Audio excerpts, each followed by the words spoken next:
restaurant. I thought it was smooth, but that isn't, it didn't look like it, but there's something Brady can stay. All right. Yeah. Okay. All right. Good evening, everyone, and welcome to the regular meeting of the Board of Education for Temple City Unified School District on this day, Wednesday, January 22nd, 2025. And I would like to call the meeting to order, and we will go and have our roll call. Member Smith? Yes, I'm here. Member Espinoza? Here. Member Georgina? Here. Member Sneed? Here. Student Board Member Yes. Here. Right, here, and I am here. Next, we have item 3 in public comment on closed session agenda items. Do we have any? No? Okay, all right, let's move on to the closed session portion of our meeting this evening, where we will be discussing item 1, personal matters, Government Code 54957. Item 2, conference with legal counsel regarding an existing litigation, Government Code 54956.9.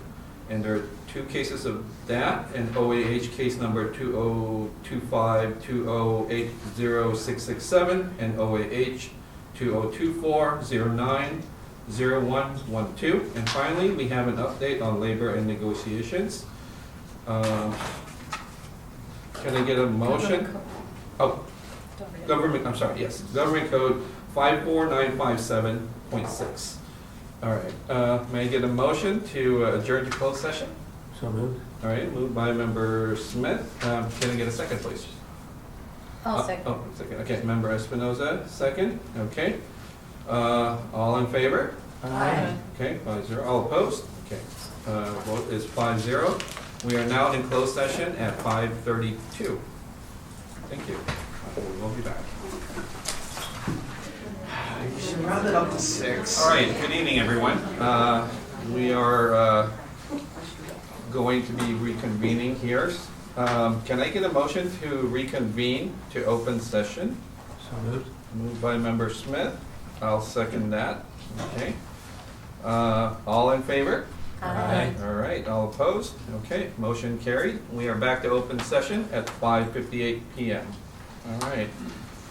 And we have an announcement. Tonight's meeting is being digitally recorded.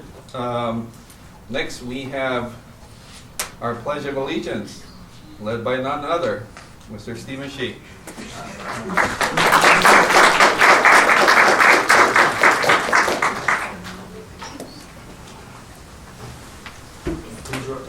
Stephen, push the button.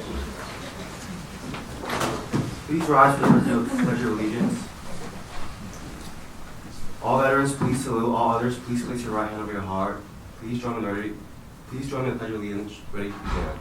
I pledge allegiance to the flag of the United States of America and to the republic for which it stands, one nation, under God, indivisible, with liberty and justice for all. All right, thank you very much. I'll be seated. All right, okay.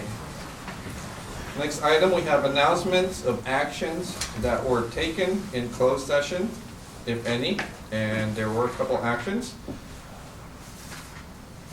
First is on motion of Member Smith and seconded by Member Espinoza on a 5-0 unanimous vote.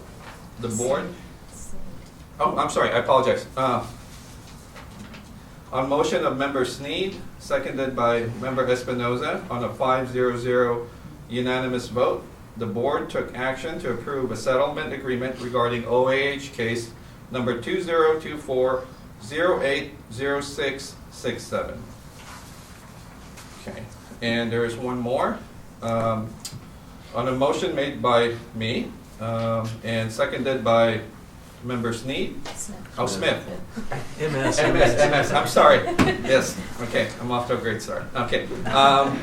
On a 5-0 unanimous vote, the board took action to approve a settlement agreement regarding OAH case number 2024-09-0112. We are done with that.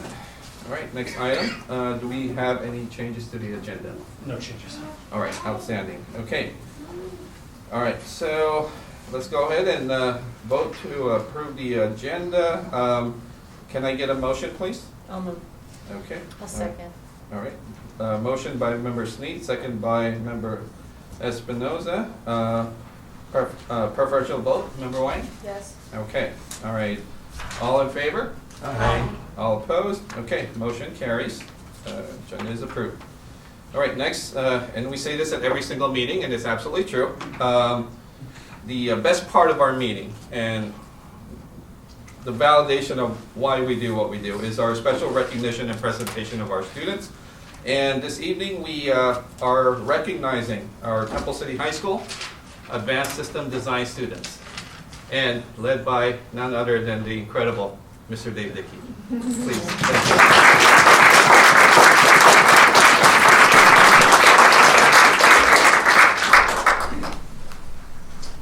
you. Well, good evening.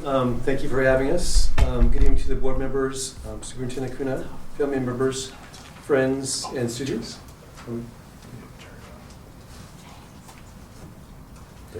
Thanks. So good evening. We're here to recognize the members of the Temple City High School Advanced System Design and Fabrication class. After preparing for and taking the SolidWorks Professional Certification exam, they have successfully passed. They're now certified SolidWorks professionals. This level of expertise in 3D modeling, creation, and assessments is rare, even for college students in engineering technology programs. Congratulations to all of you. You should be very proud of yourselves. So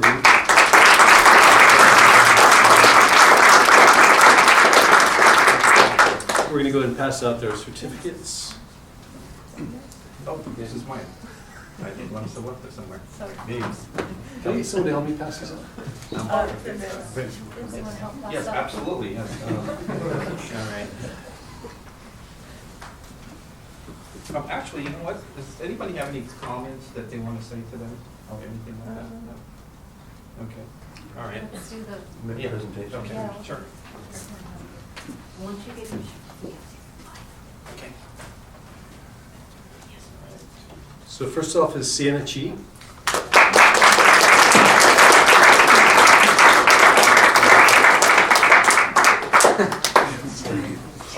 Sienna, come this way. Next is Aiden Guan.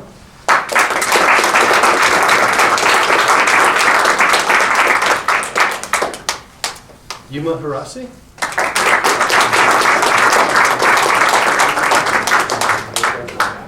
Thank you, Richard. Julia Yang.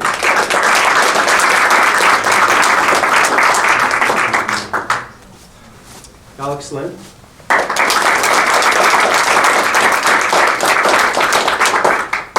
Jay Lu.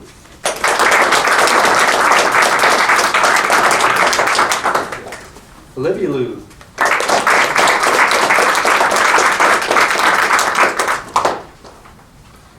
And Jedediah Peng.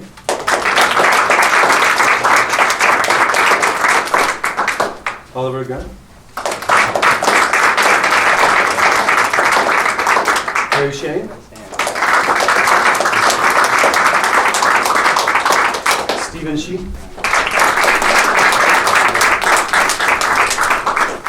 Brian Tran.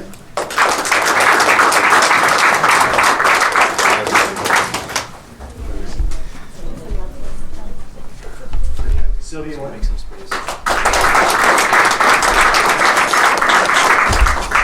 Mark Flynn.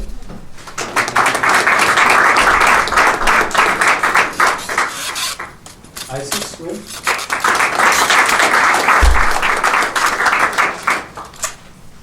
Esther Wu.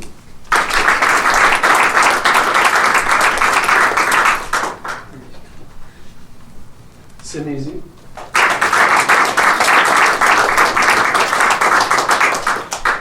And Ryu, yeah.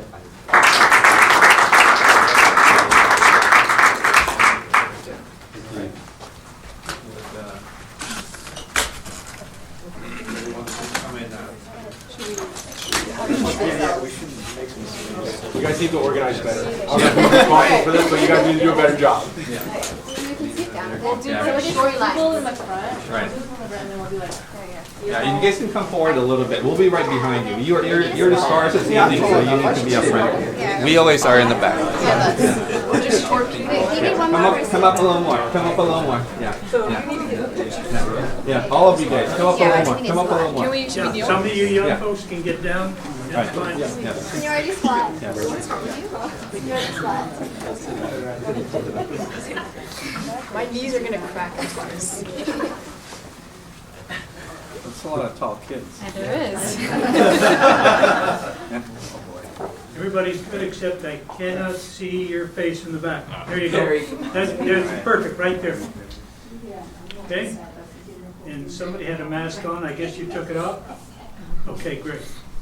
Okay, here we go.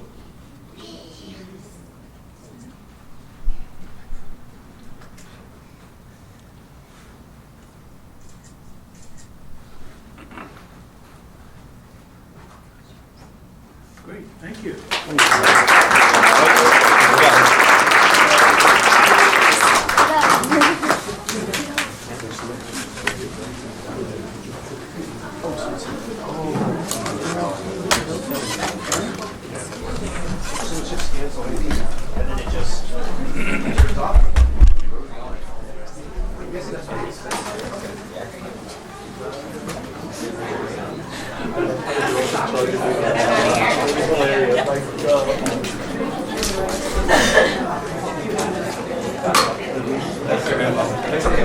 You know, it's being recorded, yeah. Move them along. Yeah. We do have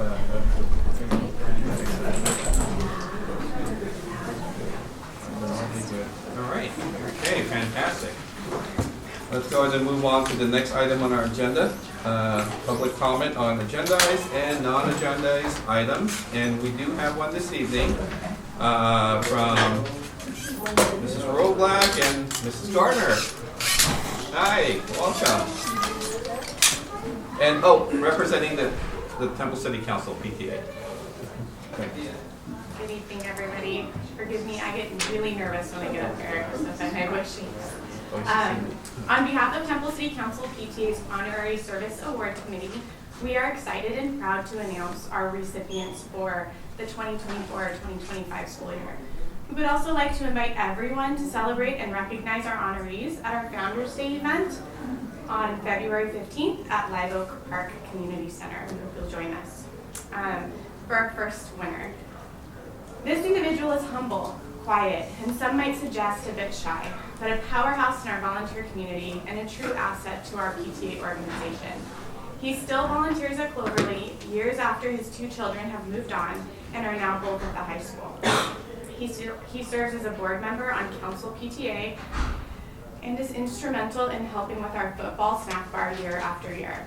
He's also spent many hours helping the Heliotech solar car team by building, fixing, creating, and constructing who knows what. In other words, anything that is needed. He and his brother Peter helped to outfit the Helio shed by building and putting together shelves and cabinets. They also put in the painstaking work of converting one of the old Pride of Temple City van trailers to house the Heliotech car to be pulled all the way to Texas. We are proud to announce Kirk Lee for honorary.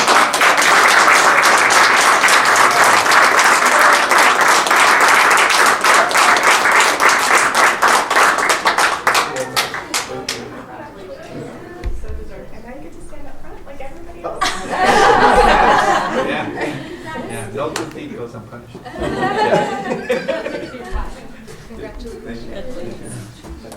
This special lady has been in, this is for continuing service, which is somebody who's worked in our community for a very long time. So this special lady has been employed as both an instructional aide and a teacher and now serves as a Board of Education member.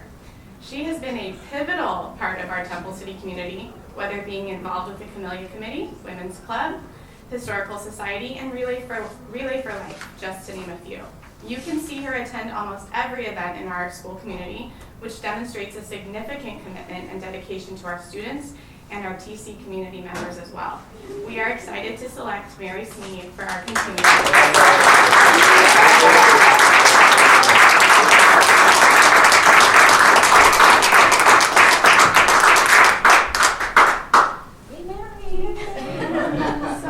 Congratulations.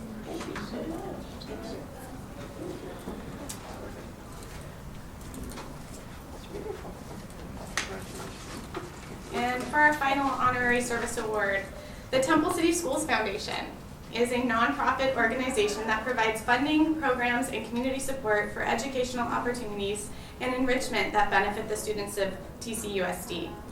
They have granted over $1 million in grants to benefit our students. Some of the programs and grants that they have contributed to or spearheaded include summer school enrichment programs, junior summer musicals, fall musical, grants to the Heliotech Solar Car Team, spring musical, science Olympiad, Cloverly Dance Group, grad night, the DDSLC scholarship, school site grants, and the list goes on. Please join me in congratulating Temple City Schools Foundation on their honorary service award.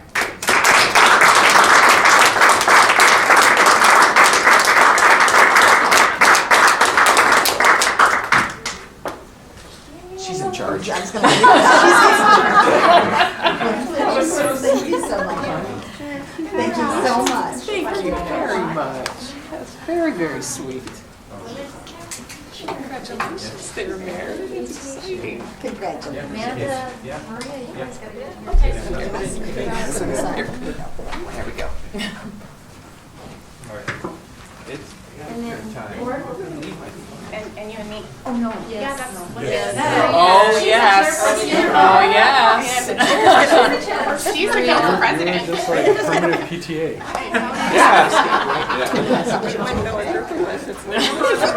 You want it vertical or sideways? No, landscape close to you. Nice to meet you.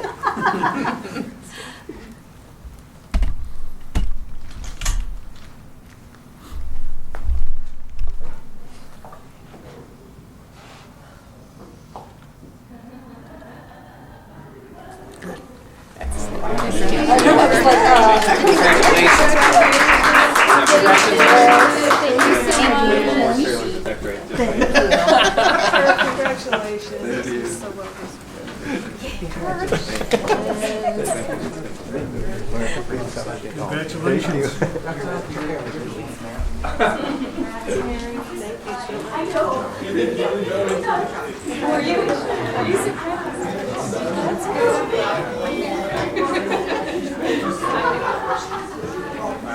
That's amazing.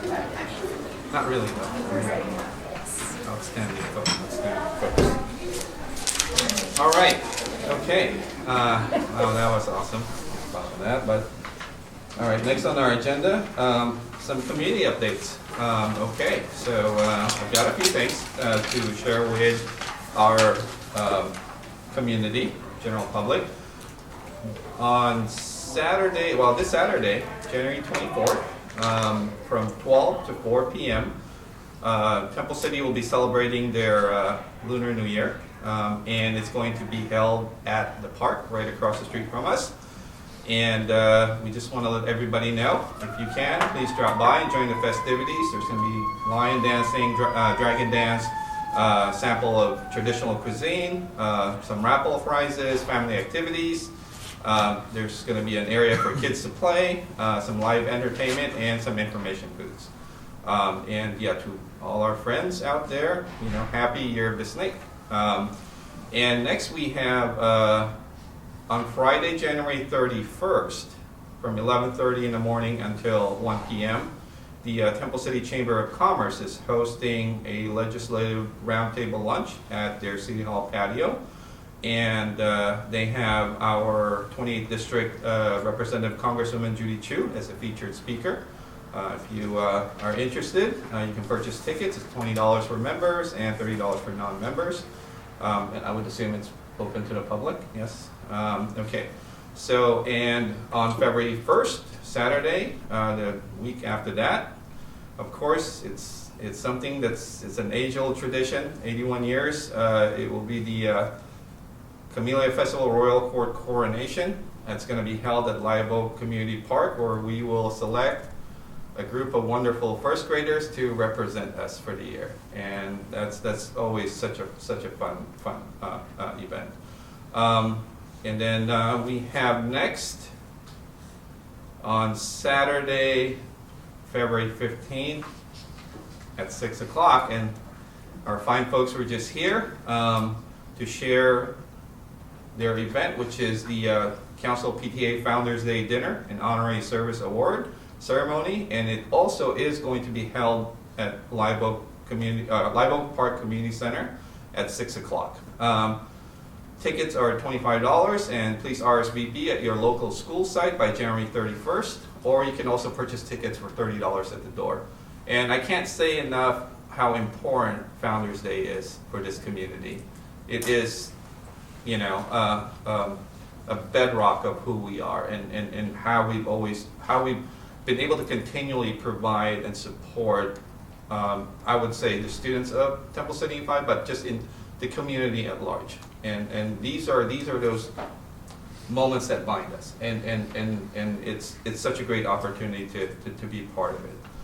And finally, and this was shared to us by a community member, that Ms. Fish, that on February 19th, Wednesday at 6:30, the Temple Station Sheriff's Outreach Foundation is hosting its first annual sponsorship and Sheriff's Award Gala at the Doubletree in Rosemead, where they will recognize their dispatcher, training officer, and deputy of the year. And you know, our incredible friends out in the Sheriff's Department who's worked so hard day in and day out to protect this community and the surrounding communities deserve to be recognized for their work. If you're interested in going, please RSVP at 626-538-5698, or you can email them at templestationoutreach@gmail.com to get tickets. And of course, and the last, probably the grandest, of course, would be the 81st Camellia Festival and Parade theme, with the theme of celebrating music this year, which is very deep in the heart of Temple City and what we do. And that's going to be held from February 21st to the 23rd, and I welcome and invite our community to please join us during that weekend. And that will be my community update for this meeting. All right, so let's move on to item 15, which is bargaining unit comments. First, we have CSEA 823, Mr. Contreras.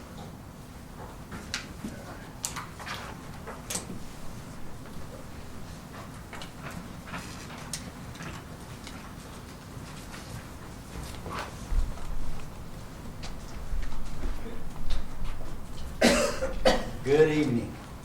I just want to thank the district for inviting me to the workshop today.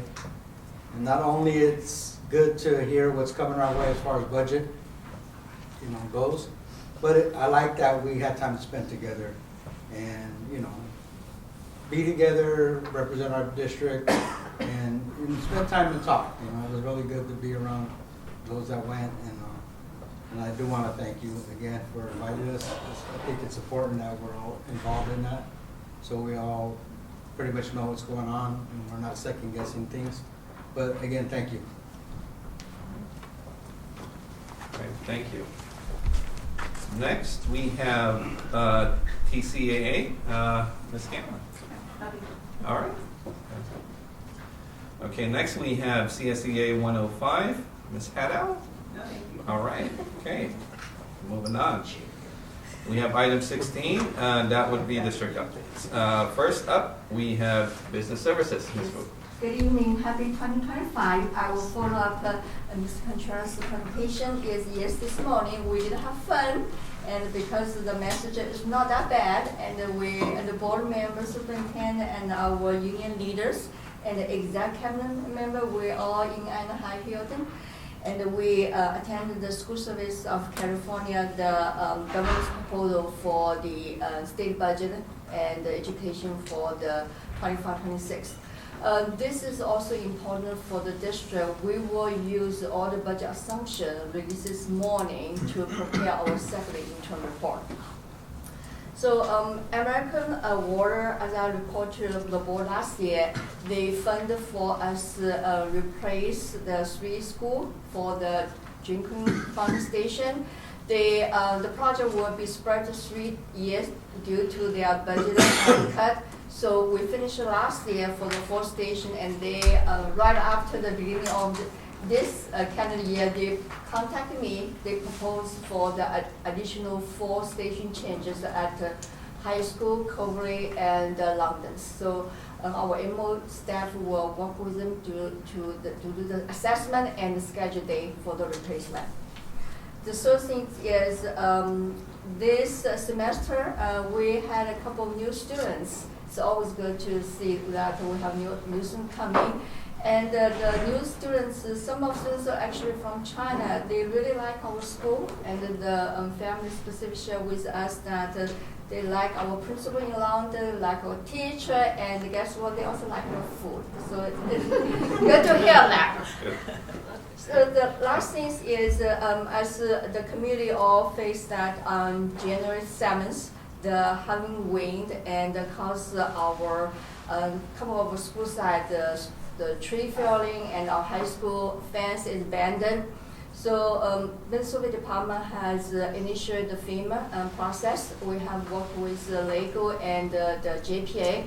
And as a matter of fact, our JPA adjuster did the site work this morning at a high school to look at the fence to starting the process.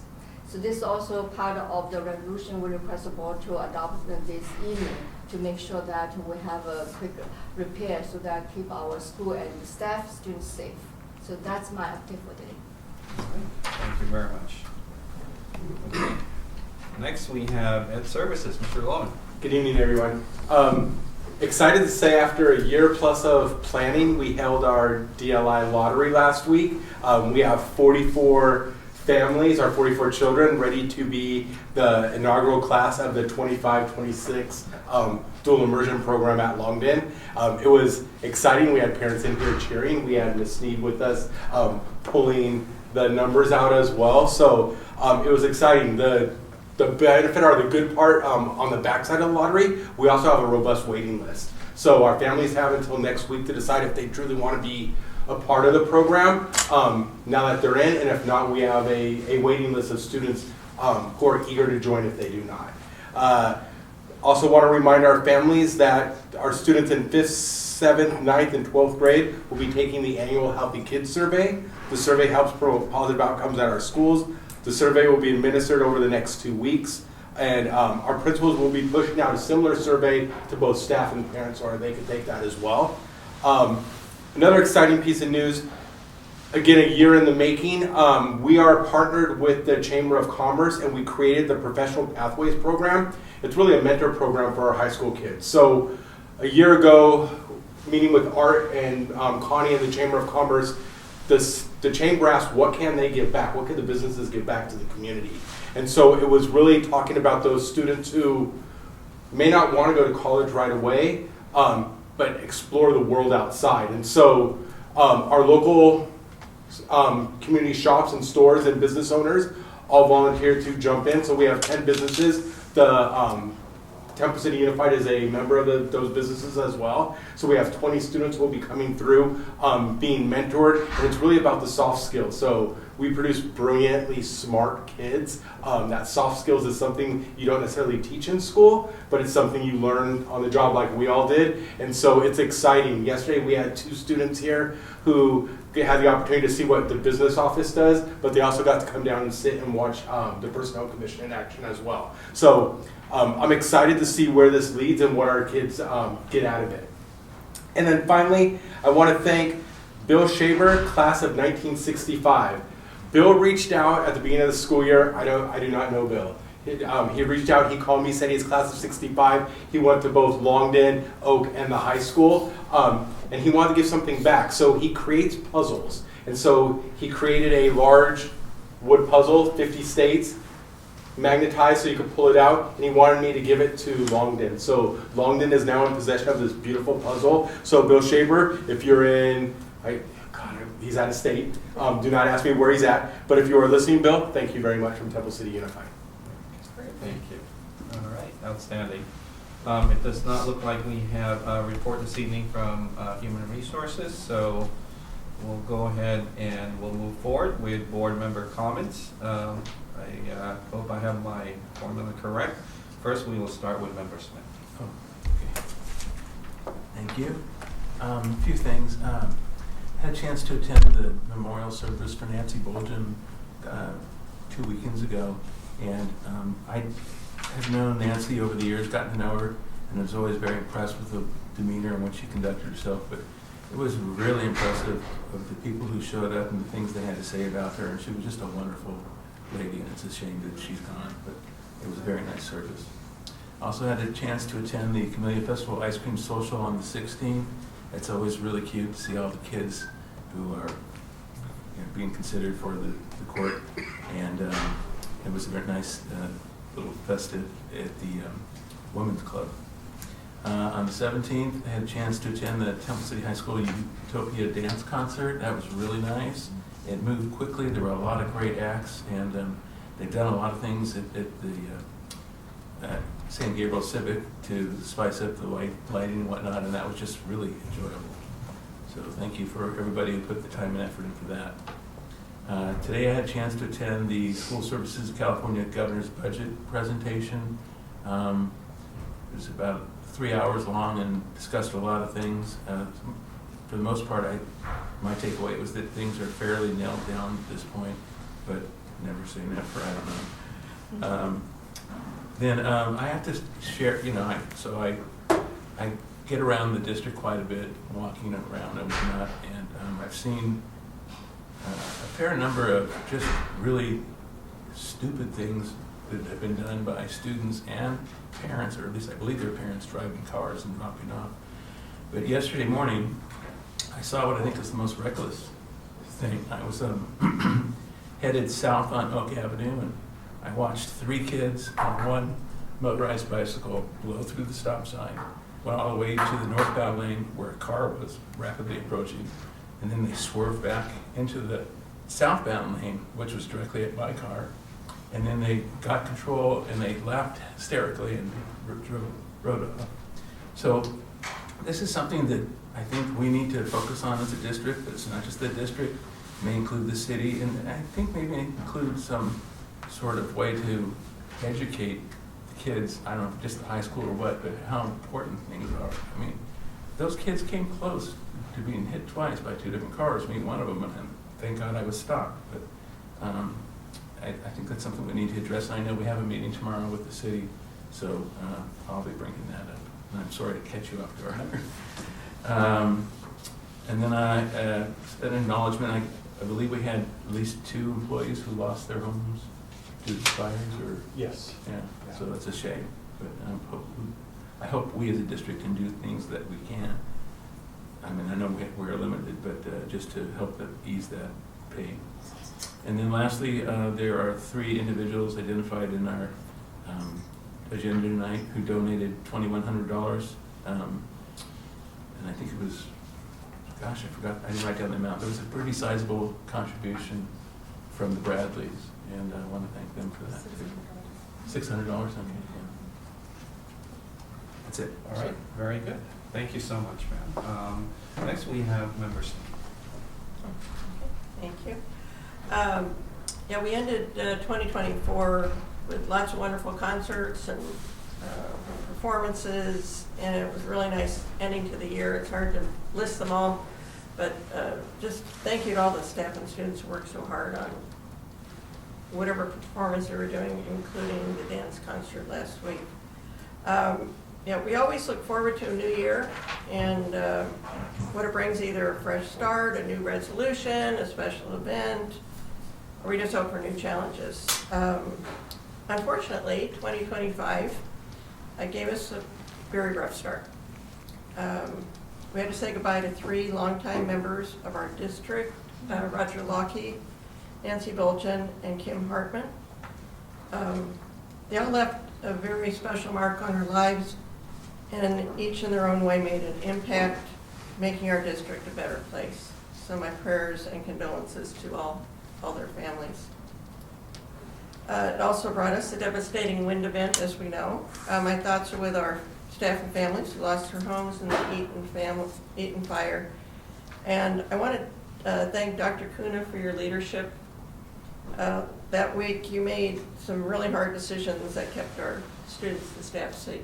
So thank you very much. And thank you also to Anthony and all your crews who immediately got to work cleaning up the wind damage and preparing our schools to safely reopen. And speaking of new beginnings, I unexpectedly, I really hadn't planned on stopping by, but I had a chance to witness the lottery for the dual language immersion program, and Councilman William Mann was sitting next to me. His parents were sitting behind him. They brought the whole crew to see if his son's little bingo ball was pulled. And he just about jumped up and cheered like he was at a Dodger game when he was chosen. Several families showed up to watch, and there were lots of big smiles when their children were chosen. And I want to thank Daryl, Papilian, Stacy, and Amy for running such a smooth lottery. It was totally transparent, and it was being live streamed. Thank you, Moises, for live streaming that for those who couldn't make it. We have several resolutions on our agenda tonight, and they each recognize an event that's important to our community, so I'm glad we're able to celebrate our school counselors, Black History Month, and Lunar New Year. I appreciated that we could celebrate our students tonight. That was a very large group, but that group is taking learning to the next step, so it's great to see that. And one last item, I know you're going to be talking about our project, but the wind, because of the winds, more of the stadium project is visible because a lot of the screening isn't there anymore. But I know when you drive by or you walk by, you can really see the imprint of the new stadium, of the new track, and it's just really exciting to see that. You almost see cars kind of slowing down a little bit to see what else is happening in the field. So I'm looking forward to the report tonight. Yeah, that's it. All right, thank you. Thank you very much. Okay, next we have member Georgina. Thank you. First, I'd like to congratulate our Temple City High School boys basketball team that placed second in the Montclair tournament over the holiday break. That's a really great achievement. Since our last meeting, well, there were several holiday activities I attended before the break. The elementary holiday concert, my own story at the Dr. Doug Sears Learning Center, the Longden Holiday Program, La Rosa Holiday Program, Oak Avenue Holiday Concert, and I also attended a holiday chamber mixer at the John Davler Company, which was really interesting. They make cosmetics, and they're interested in collaborating with us in some way, so I look forward to that. Since we've gotten back from the break, I attended the Camellia Festival Royal Court Ice Cream Social and the dance concert. And also about a week and a half ago, the Historical Society of Temple City held a program on 60 years of Temple City High School musicals. It was put together by Matt Byers and John Howie, and it was excellent.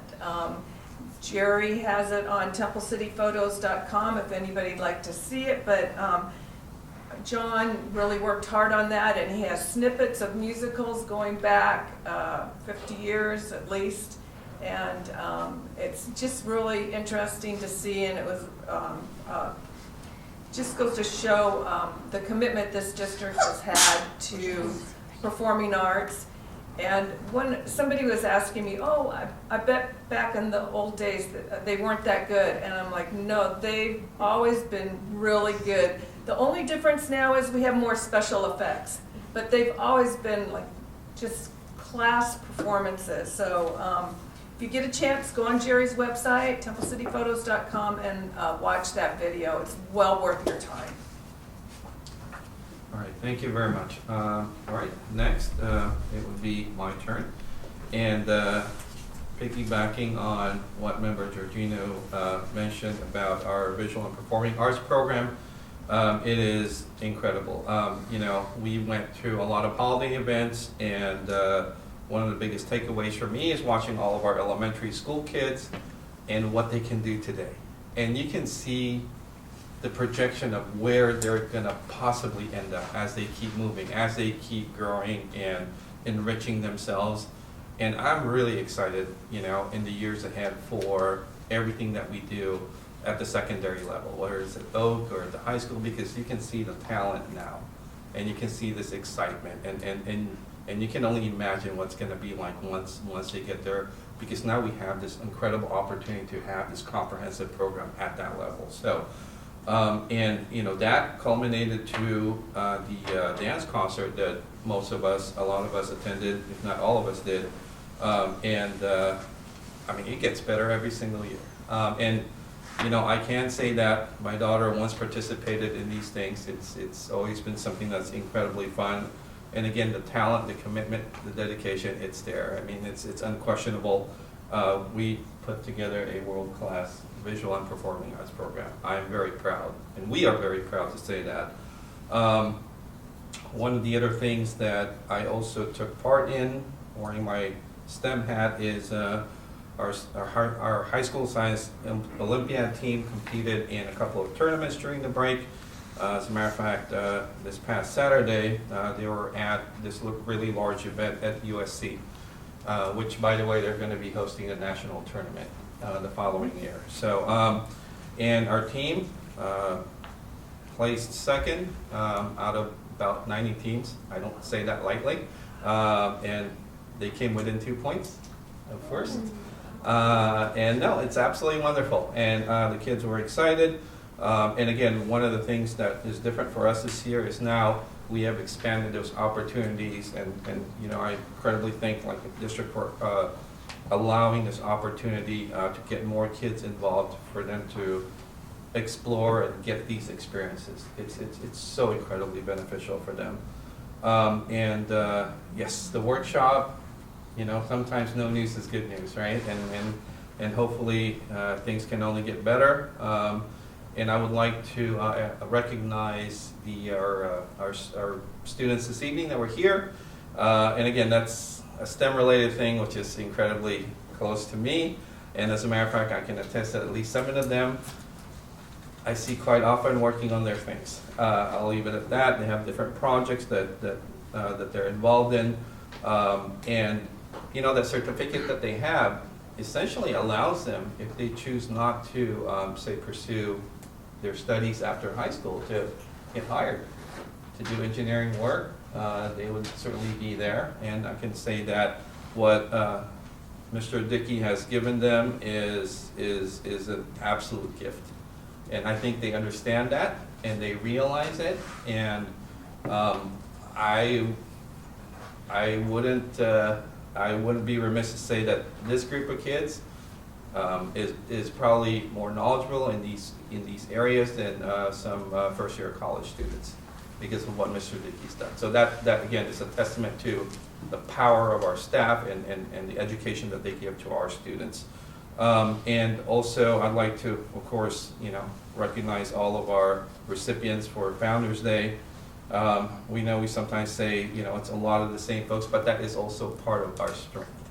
And the school foundation, everything that they've done for all different student groups, it's phenomenal. And some of these clubs that they support wouldn't exist without them. And everything that they've contributed, time, financially, and everything else that goes with it. And Mr. Kirk, yes, he's what's that home improvement guy? Yes, that's him, because without him, nothing gets built. So it's just phenomenal how much of his heart and soul he's poured into this district, and we're truly blessed to have him. And of course, you know, enough said. Thank you. Mary, I mean, you're, again, an outstanding role model for all of us. Thank you for doing everything that you do and being who you are. And finally, of course, to our affected families in the wildfire, we hope for a speedy recovery for everyone. So, and that will be it for me this evening. Next, we have Member Espinoza. Thank you. Good evening, everyone. I want to start off by saying that, you know, my thoughts and prayers go out to all of our employees and community members that were impacted by the fires and the wind. Just hoping that you are there's progress in getting back to a new normal, and my thoughts and prayers are to all of you out there that have been impacted. Also want to thank our school community who has made efforts to support those that are impacted, and our first responders, of course. I also want to acknowledge and celebrate Black History Month. I hope we take the time to understand the history and pay tribute to the many contributions of Black leaders and their movements, particularly in the area of civil rights and human rights in this country. It's an important time to remember that. I'd also like to commend Richard and his Ed Services team and the school sites for their hard work and strides made with our long-term English learners that led to a recognition from LACO, sharing that we were one of 4 districts in Los Angeles County to have strong performance on the California dashboard with regard to long-term English learners, and asked them to share their successes with other districts. So congratulations. Yay. That is an amazing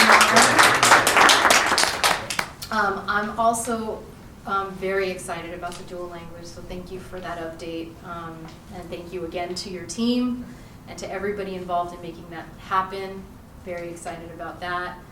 And then also Happy Lunar New Year to our community. And then in terms of attendance, I attended 2 PTA meetings, a Founders Day meeting, an honorary service meeting, the Temple City Schools Foundation, their January meeting, and just an update for our board. They're working on summer school right now, and they're looking at planning a gala in October. But they're still deciding exactly what their approach is going to be, but that's kind of what they're planning right now. And then just the dance concert on Friday was incredible.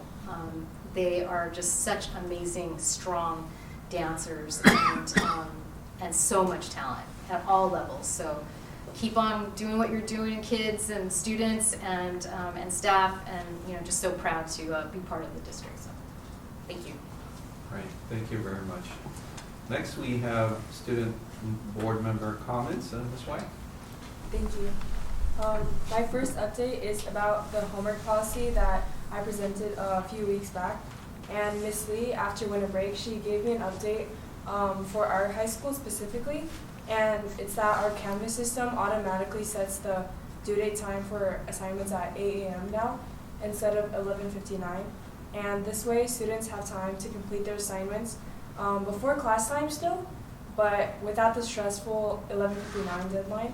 Because a lot of our students have extracurriculars which make their schedule really difficult to manage. So this is a small step in the right direction, and hopefully will help our students. And it might not sound like a lot right now, but actually Ms. Lee told me that there's a new bill called Assembly Bill number 2999 in California, which is also known as the Healthy Homework Act.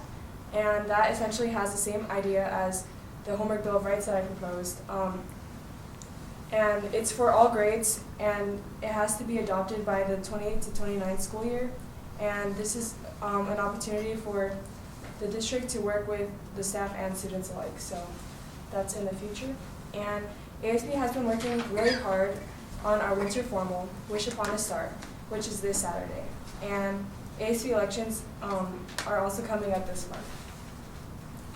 And during the break, because of the fires, ASB decided to do as much as they can, and we decided to hold like a little donation drive, and we have a lot of donations, and we've sent out a lot of our items to the people affected in our school first, and then now we're donating the rest of the items to other donation centers for all those that are impacted, not only at our school.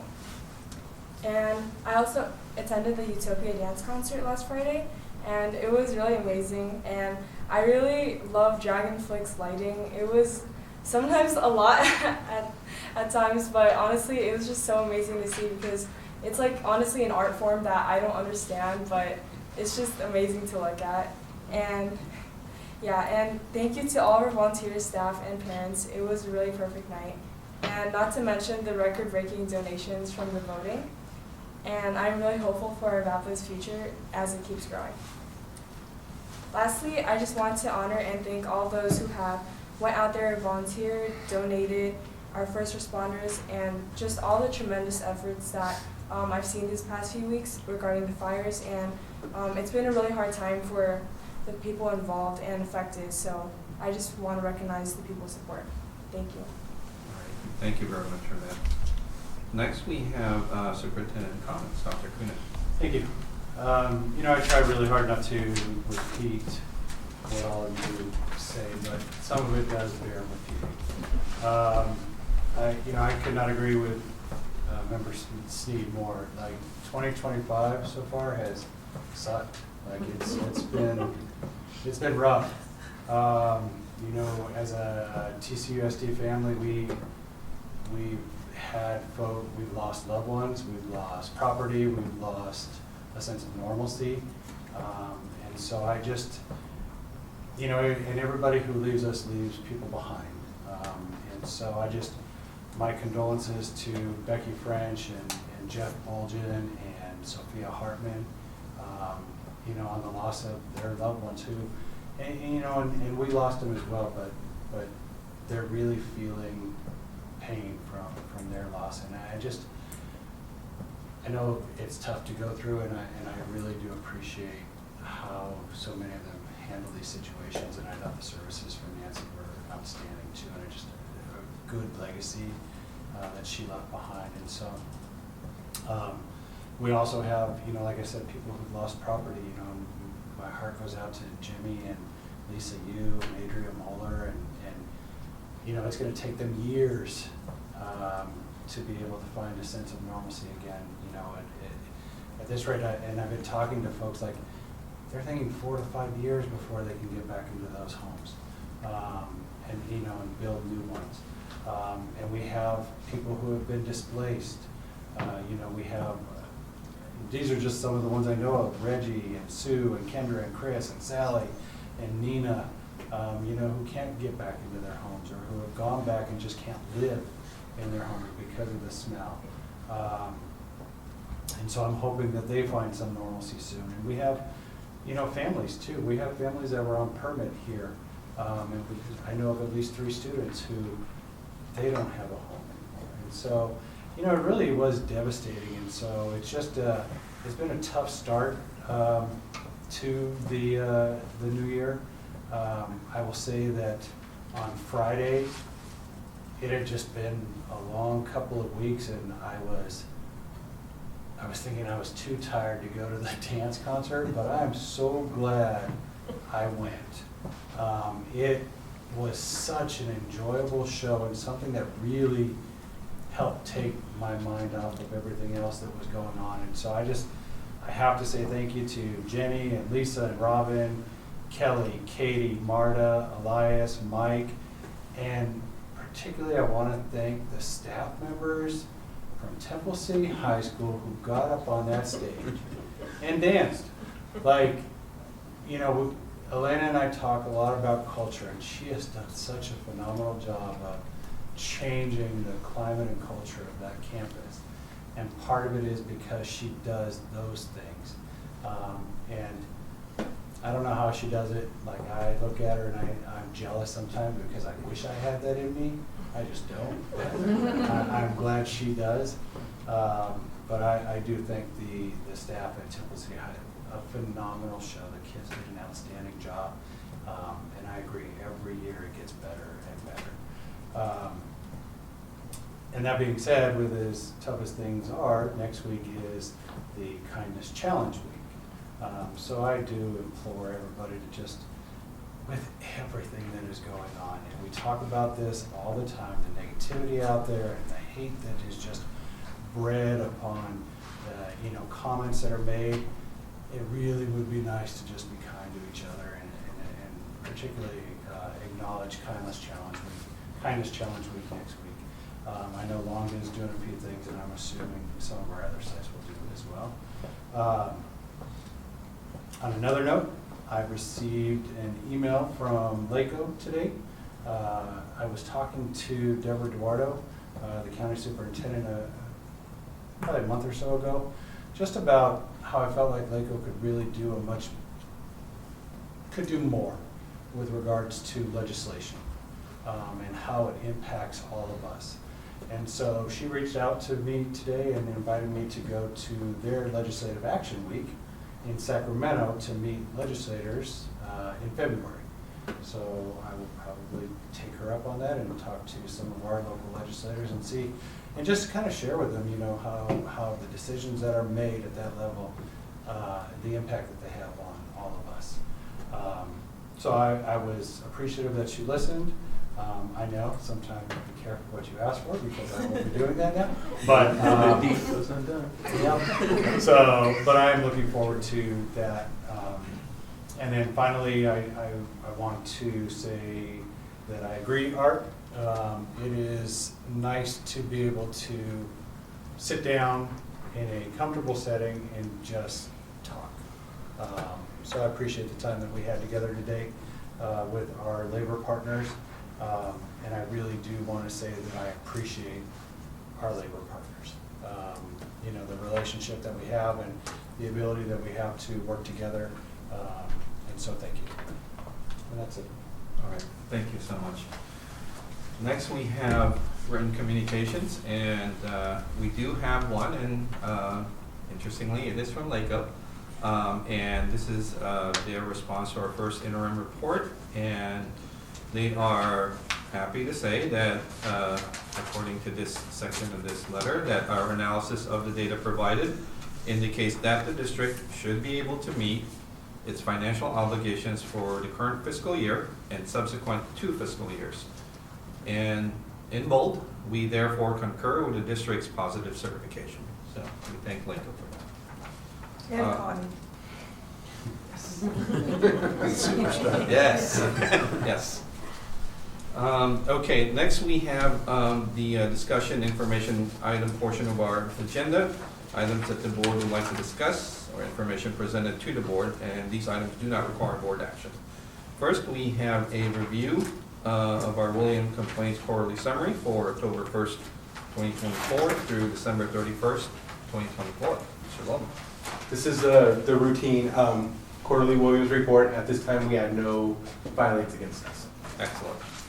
Always glad to hear that. All right, let's see. Okay. All right, next we have item 22, our mid-year update to the Local Control Accountability Plan, or LCAP, and Local Control Funding Formula, budget overview for parents, and a dashboard update. So Stacy's going to present for us. This is a new requirement. So we're doing the mid-year now. So Stacy will go through a number of things, including what you just mentioned, the parent overview of the budget, as well as the dashboard. Stacy, how are you? Thank you. Good evening, board members, superintendent, cabinet, our staff and community members.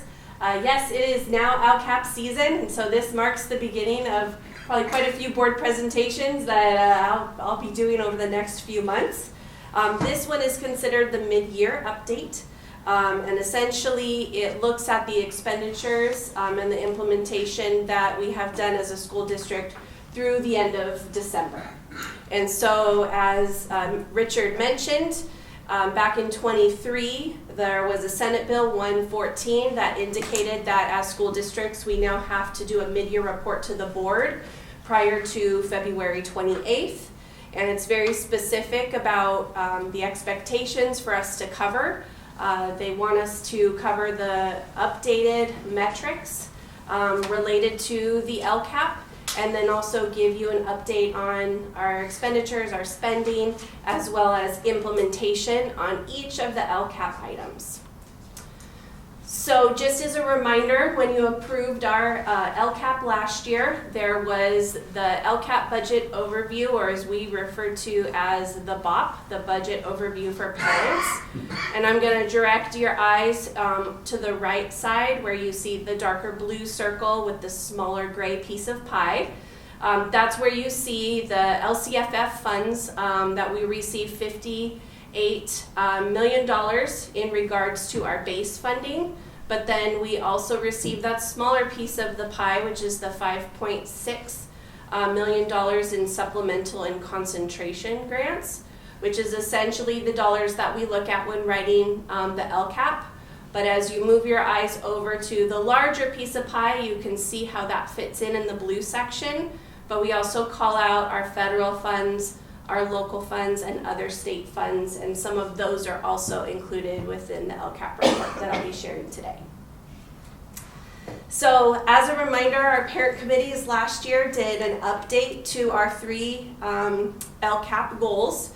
Essentially, the big pieces of the goal stayed the same, where we're focusing on student outcomes, engagement, as well as school climate. And these goals will remain our goals for the next 3 years, because as we write the LCAP, it is essentially good for 3 years, and then we kind of do a full revamp. But each year we have the opportunity to make small changes. So these are our goals for the next 3 years. And then this slide gives an overview of the many metrics associated with Goal 1 in the LCAP. Some of these you saw last year when you approved the LCAP, but there have been some changes to some of the data points that I want to point out at this time without going through all of the slides. As you may know, the dashboard was released at the end of the year last year in December. And if you look at the dashboard tiles on the top column all the way to the right, you will see the ELA and math academic indicators, both of which are blue. We are excited to see that our ELA tile remained blue and our mathematics tile moved from green to blue. So as a reminder, blue is the best indicator that you can get. So we are very proud of the growth that our students made and the high achievement that they attain at all of our schools. So that's pointing out our glow, right? And then when you move to the second column, this highlights some areas of glow and grow. So I want to thank Board Member Espinoza for mentioning the LTELs in our district. These are our long-term English learners, and when you look all the way to the left of the second row, you can see that 54% of our English learners are making progress on the LPAC, which indicated a yellow indicator, but when you dig deeper into that indicator, there's a student group, which is the long-term English learners. These are students that have been with us for 7 or more years. They are scoring in the blue category. So this is great information for us, because this tells us that our students who are with us, they are achieving at levels that we would expect and hope that they will reclassify soon. So we'd like to see that yellow tile turn to a green or blue in the future, but when you look to our LTELs, I think that's a good indicator that we are one of 4 districts out of 82 districts in LA County that can celebrate that. So that's pretty special. And then as you roll your eye across that middle column, or middle row again, you see the orange college and career indicator. Last year, this was not a tile that received a color. We did receive a color this year, and it is orange. And this is an area where we really want to continue to focus on at our secondary level, particularly at our high schools. One of the areas that we can show improvement is CTE pathway completion. So our students that go through career technical education classes, we find that only 16.3% of them will complete the whole coursework. So whether that's 2 courses or 3 courses, it's a smaller group, and we'd like to see more students complete that. We call it completers, which would change our color. Our orange color is measured by many different things, and many things we're doing great. We have a high number of students who pass our AP tests. We have a great number of students that receive state seals of biliteracy, but the CTE pathway is one of those areas where we want to continue to make growth. So for Goal 2, again, you see some metrics that may be familiar to you from last year. I want to say thank you to our community members and our students for participating in our local climate survey. We had higher participation rates by far, almost doubled than what we had last year. And this also includes families that participated in a language other than English. We saw a great increase in the number of families that completed the survey in Chinese, and also in Spanish. So in past years, that's almost been unable to even count. So we're happy to see that more families are participating in a language other than English. You also see on this slide that chronic absenteeism indicator. This is one of those indicators that we want to see decrease because we want students coming to school more often. And so we did decline by 4%, which is significant. So our tile moved to green on the California dashboard. And then in the second column to the right, you will see new local climate survey results from our families that just completed this. We now have 89% of our families indicating that they feel that they agree with the statement that they know how to support their children at home. This is about a 3% increase over last year, and even when drilling down into the student groups for low income and EL, we saw an increase in those groups as well. And then finally, for goal 3 metrics, you see our suspension indicator is an attribute to our PBIS programs that are doing a great job at all of our schools where we continue to have low suspension rates. And we reported 0% expulsion rates last year, which is also very impressive when you look at what other districts are doing across the county.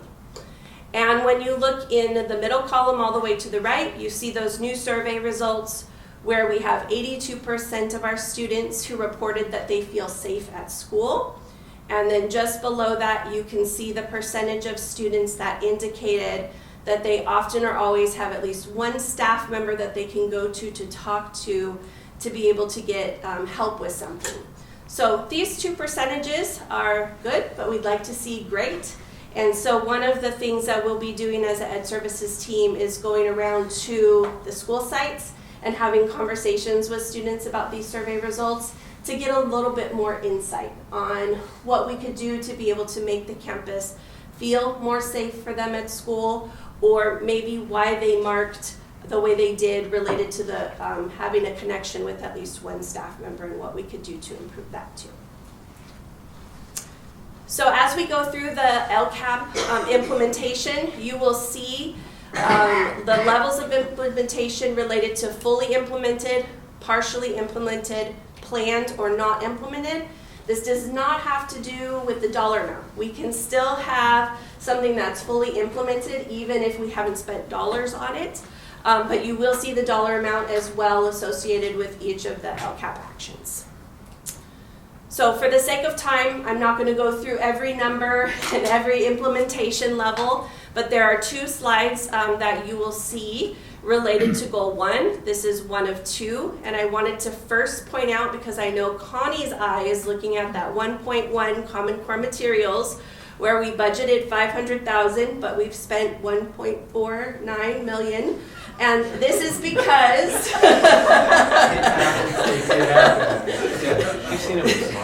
this is because last year we did plan for a science adoption, and we did budget $1.7 million. And those purchases didn't land on last year's budget because we bought them during the summer. They landed on this year's budget. And so it appears as if we overspent, but we actually underspent last year, and then we're spending it this year. So Connie still doesn't like that, I'm sure, but but there is an explanation for how that happens. We usually purchase materials in the summer, and so sometimes that doesn't quite meet the July 1 deadline before we get invoiced. Also on this slide, you will notice that the TK3 reading initiative has a very small dollar amount there of $800. There is new requirements out and legislation that's been provided that the district needs, all districts in the state of California need to adopt a reading difficulties risk screener. This was formerly known as this dyslexia screener. And we are in the process of creating a panel to look at the 4 screeners that are now on the state-approved list. And so we anticipate that we will spend the dollars needed to be able to put that in place. And summer school is, of course, partially implemented because we are now in the planning stages of summer school, so we haven't quite hit the ground running on that implementation. So the second slide related to goal 1, I just wanted to point out on this one that you will see the multilingual pathways there is partially implemented. This is because we just had our lottery for DLI. We've now hired our new Mandarin teacher, but we are still in the process of getting ready for that full implementation this fall. And then you will also see career exploration opportunities listed as partially implemented. This relates to our adult transition program at the DDSLC. And we now have a new teacher on board and look forward to talking with the teacher about some plans for implementation on how to spend this $8,000. Last year we had ideas around coffee bar and food truck and car washes, catering, so we're looking forward to having some more conversations about supporting that program. And then the last one on this slide I wanted to point out was the advanced placement exam fees. This money has actually been expended. It goes through the ASB funds, so we are going to work with Connie to figure out how we can offset those ASB funds so that our district budget is paying for it. And then for goal 2, you can see here that I wanted to point out the chronic absenteeism interventions. We haven't quite spent, we would expect at this time of the year at least half of that money would be spent since we're about halfway through. There was a pot of this money where we set aside for a school resource officer. And so I know that there's still some talks or question marks around whether that will be able to happen in the future, but just know that's listed as partially implemented since we haven't fully been able to do that desire that we had when we first wrote the LCAP.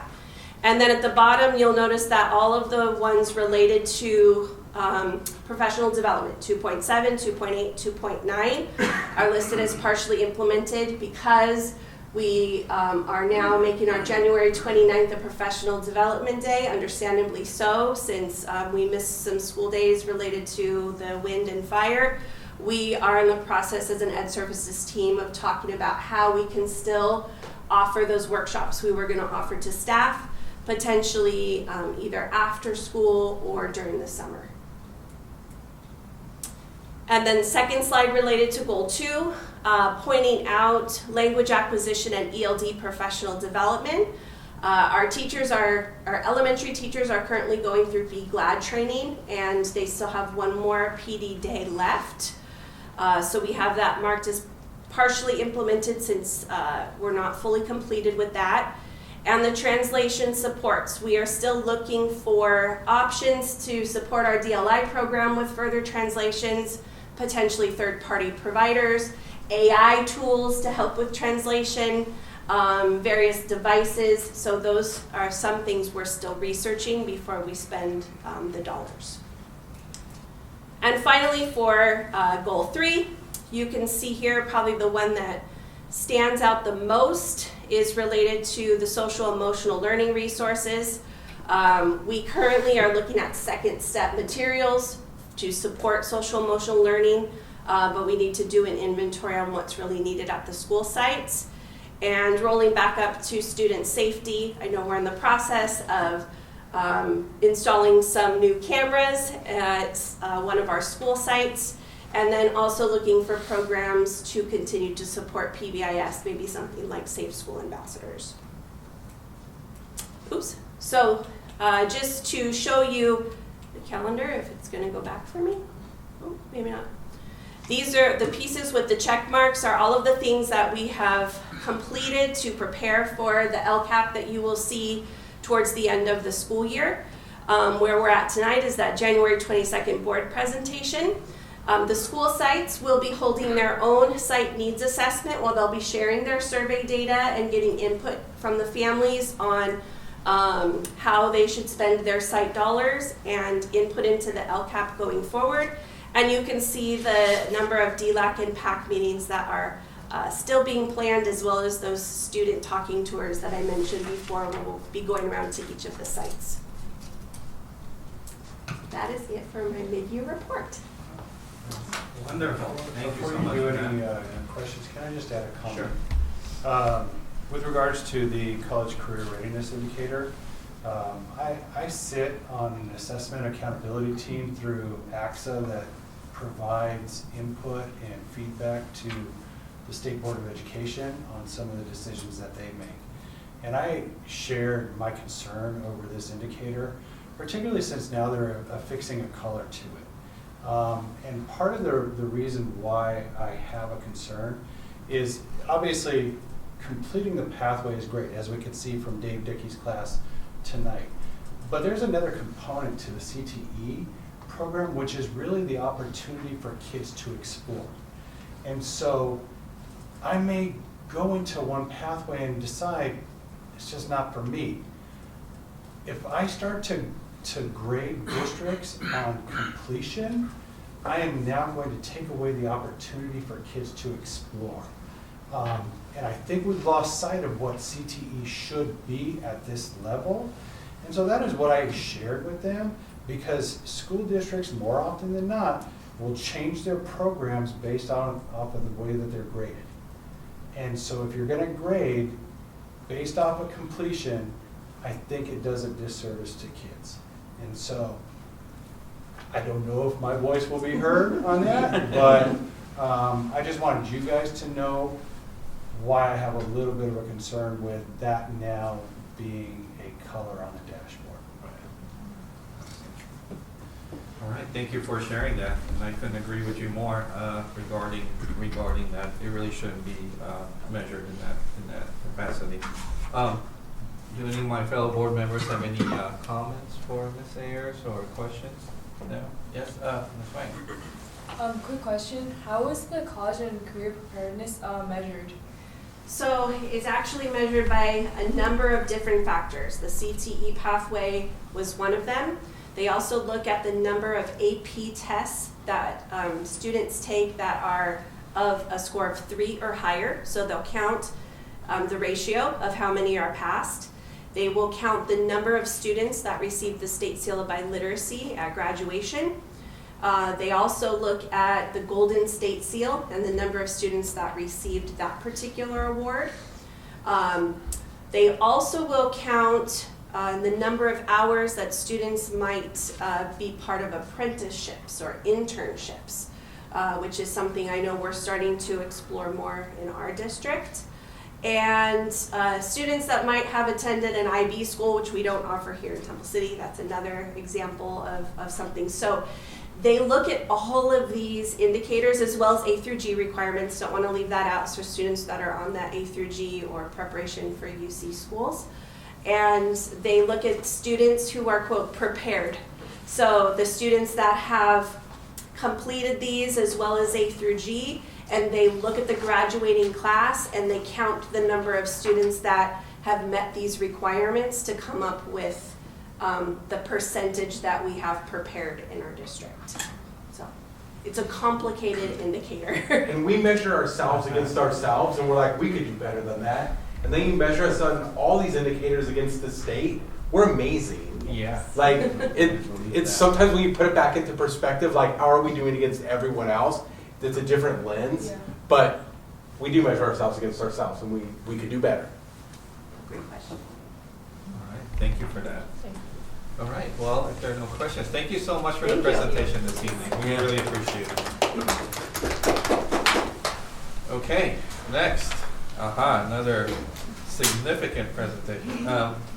We I don't know if the have, sports complex could beat the outcome. I don't know, like Didn't set the bar right. All right. Oh, that. Yeah, we have our sports complex progress update and financing considerations. All right. So let me introduce Brian Osborne from South of Beatty. I see you brought Doug Montiel I did. as well. Bodyguard. But Brian's going to share a little bit about the stadium project and our next steps. All right, good evening. Did you turn on the mic? Good evening, is it on? There you go. There's the green light, go. All right. Good evening. As Dr. Kenneth said, I'm Brian Osborne. I'm the Vice President of Operations for Los Angeles, Orange County area, and pretty much specialize in K through 12. So working in a lot of districts around here, a lot of your neighboring districts. So really excited to be here. First project with Temple City. So honestly, we're humbled to being trusted to build this facility for you all, because I know it's very important. It's one of your largest capital improvements projects, so thank you for that. I just want to start with that. We really do value the partnership that you and the trust you've given us. I have a little bit of presentation to talk about where we're at right currently, milestone looking forward for the next few months, and then we can get into Q&A, or if you'd like to stop me during the presentation, feel free to do so. Talk a little bit about Balfour Beatty. I know we interviewed with Connie and Dr. Kuna and a few other folks in the district, but we didn't have an opportunity to introduce ourselves to the board. So just a little bit about Balfour Beatty. We've been in business for over 120 years. We're publicly owned and traded. We're not a private company. So what that tells you is that everything is transparent, open book, very much. Any day you ask for anything, we have it the next day. There's no general contractor hiding things. It's just open book kind of policy. We've been doing leaseback for, I've been doing it for about 18 years since it started. It's transposed into this great program that gives you this best value on your projects, the right builder, the right team. Right now we've completed about 240 leaseback projects. That's more leaseback than any other contractor in California. $2.6 billion worth of work. And these are all big numbers, but we're a small company still. One of the things that I'm very proud of is the 120 school districts that we've worked with plus.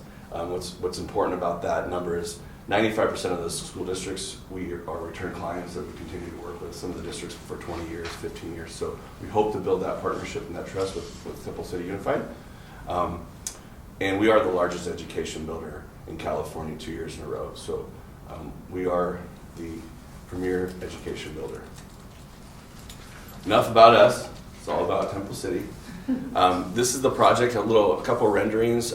As you all are aware, the scope of the project has kind of grown a little bit, which is great. If you're going to do it, you might as well do it right and get everything done. So we've got the synthetic turf field going in, which is an AstroTurf system. Really cool. That'll be exciting. The students will love playing on that.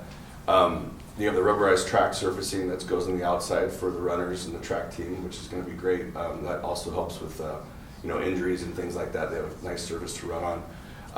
Then we have the site security fencing, which is huge right now, right? We want a point of entry to these facilities to make sure the students are safe and the community is safe. So that is a component that was implemented in this project as well. And as you can, I won't go through everything. One of the cool things we were just discussing is the scoreboard. That'll be coming up soon and be set. You guys have an awesome scoreboard, digital, LED. It's like sitting in a SoFi Stadium, you can watch everything there. It's going to be really cool. So I think you all love that. It's great for messaging. The field house, locker rooms, baseball field, the whole 9 yards. Softball field's coming up. We're working with the architect on the design of that and kind of where to price that out and see how that comes in, and we'll present that to you all. Locker rooms, snack bar. This is a state-of-the-art facility. I've personally been involved in over 24 stadium projects over the last probably 15 years, and this is definitely one of the nicest ones that I've been involved with. Great architect we have a partnership with, so super exciting project. I think it's been going very well. The feedback from the community is they're happy. We've been a good neighbor, so we want to continue to do that. Couple pictures there. They're just renderings. You got your football field up there on the top. Really cool colors you guys are going to have. It's really going to pop. The bleachers, you also have a press box in the bleachers, I'm sure you're aware, which is super cool. So you have everybody up there keeping score, watching the field, announcing. That's a really nice feature of the project as well. And then as far as construction update, where we're at today, I'm sure you all know, as you mentioned, the screen's down on the fence, so you can kind of peek in there and see what's going on. But it just looks like dirt right now. We're very close to turning it to color. So I'll get into the schedule, but turf's coming. Once you start seeing that turf go down, it really gets life, right? And you're just going to see it grow, and it's amazing. That's why I love construction, because it's one thing one day, and the next day it's like, wow, that's what we did, right? It's actually tangible. So you guys are really going to like that part, I believe. The students, I already see them looking over the fence, and they're getting excited about it, so that's a good thing as well. But we're working on the foundations for the field house, the team rooms, the batting cages, pretty much everything in the ground right now. Like I said, it's going to turn here in the next couple of months, and you'll really start seeing some things that actually look like things you can use, not just dirt. So a couple photos there. The field there in the middle, that's the football field. I don't know if you all have noticed, but it's extremely flat. So these synthetic fields require an 1/8 of an inch tolerance on the grading, so it's all laser graded. It's not like a normal field. So when you look out there and you go, it looks really flat. Well, it is. It's really flat. 1/8 inch. Yeah, 1/8 inch from the center of all the way to the curb. So yeah, use a laser grade GPS. It's really interesting. All right, timeline, milestones. Just did a bullet point reverse. We all were sitting there at the groundbreaking. That was a huge turnout. Never seen that, but we even had the DSA guy there. It was crazy, Connie. I don't know how she does it, but I've never seen him at any job. We've been doing this a long time. Cool, right? Everybody's there, so now it's happening. So it's really exciting for everyone. Going in, we've got January, start of the baseball fields, Musco lighting. That's going to be a really cool thing. In March, Musco lighting, huge poles, LED lights. It'll be a good photo thing for you to come out. We'll keep communication with you, get you out there, take some photos of the cranes. Exciting thing. Another really exciting part is the track. When you see the track going into the system and how they lay the track, and it's very integral, and they layer the rubberized in there. So that's a pretty cool process that's going to go on. That's going to be exciting for the students to see, as well as you to film. You can communicate out to the community. And we are on track for the graduation on May 30th. I hope that's the date still. Kids are counting on that. It's on the calendar. So we are on track for that. So the field will be ready for graduation, and we'll work with Dr. Kuna and Anthony to make sure everything's tidied up to where we need to have it for the community to come and have an exciting graduation, memorable graduation for that. And then the next big milestone is the first football game. You guys have a great team. Okay, team. The band is probably really excited to play on the field because they're really into this too. But yeah, first game, that's the biggest thing. We'll be there. I'm sure Dr. Kuna already has a speech written out for it, right? Or a special hat or something. So, but yeah, so first football game. And then if all goes well with softball and everything's good as far as numbers and financials and schedule, we plan on having that done at the latest by December. We could have it done earlier if we get started earlier, but by December of this year, we'll be gone. I mean, hopefully not gone, but your field will be gone. You guys will all be happy, and then I should be sitting here saying thank you again, and we'll be done. So, and there you go. It's a little pixelated because I'm not an architect or a builder, so. But that's what it's going to look like. Going to be beautiful. So. And then I'll get into Q&A, but one thing I'd like to finish with is, like I mentioned on the first couple of slides about partnership, is honestly, we love partnering with school districts. We rarely hard bid projects. Most of our work is negotiated return clients. And the reason that is because we just deliver an exceptional service and a very transparent service. It's always very important that we're stewards of the community's money. Right. I have 4 children in public schools, so I understand that the budget constraints, not in this district, but I understand the constraints of school districts and capital improvements and teachers' pay and union and all those things. And we're just not a builder. We're here to actually be partners with Temple City and the community of Temple City. And also what we bring is we're a large contractor, so we bring a lot of tools. We have a big tool chest, right? We have financial backing options for financing projects, for lease back. And the reason we offer that is we understand that some districts have financial constraints where they have money that's coming later, bond money, but they need to get these facilities built for these students, right? The seats for the students to sit in, the fields for the students to play in. They don't have time to wait for funding. So we do offer that, and we are committed to help the district out in any way we can. I've told Dr. Kuna and Connie anytime, you have my cell phone number, text, any time of the day, night, whatever, we're here to help you guys. If the fence falls down, call us, we'll be there. So thank you again. And do you have any questions? Can I just make a comment? Yeah.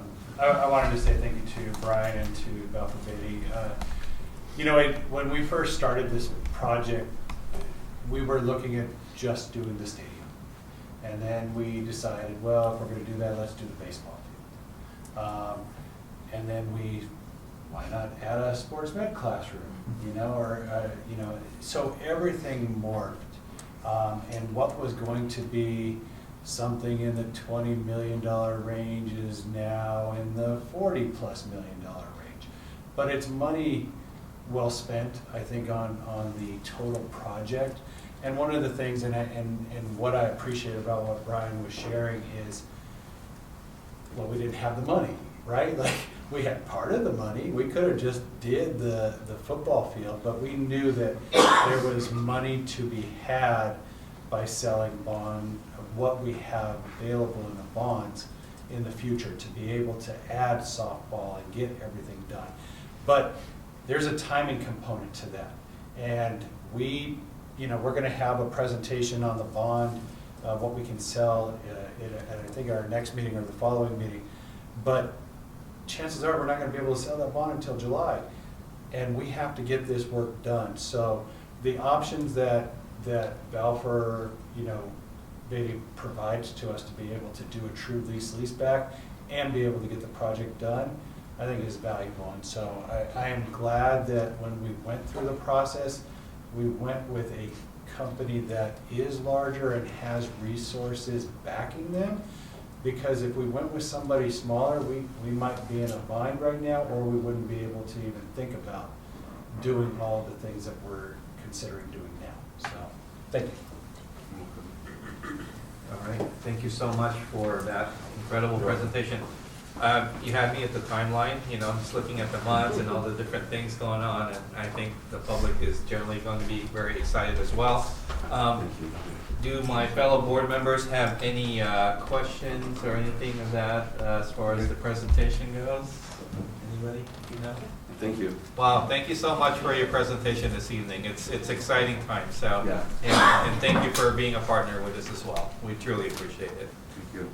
All right, okay, so now let's go ahead and move on to the discussion action agenda portion of our meeting. Items that may require discussion, but on which the board is expected to take action during the meeting. First, we have item 24, which is appointment of board representative to the Temple City Council PTA. And I think a bunch of us concurred. I think you weren't here at that meeting, Matt, but so we are looking to do that. Is there an interest? I kind of knew, but I wanted to ask. So I would love to make a motion to have Member Espinoza be appointed to serve as the board representative. Oh, I'm sorry. Is anybody else interested? I get too excited. Okay, no one's raising their hand. Okay, all right. Yes, I would like to make a motion to appoint Member Espinoza to serve as the board representative to the Temple City Council PTA. Can I get a second, please? I'll second. All right. I'm just going to put Matt down now. I'm getting confused. All right, okay.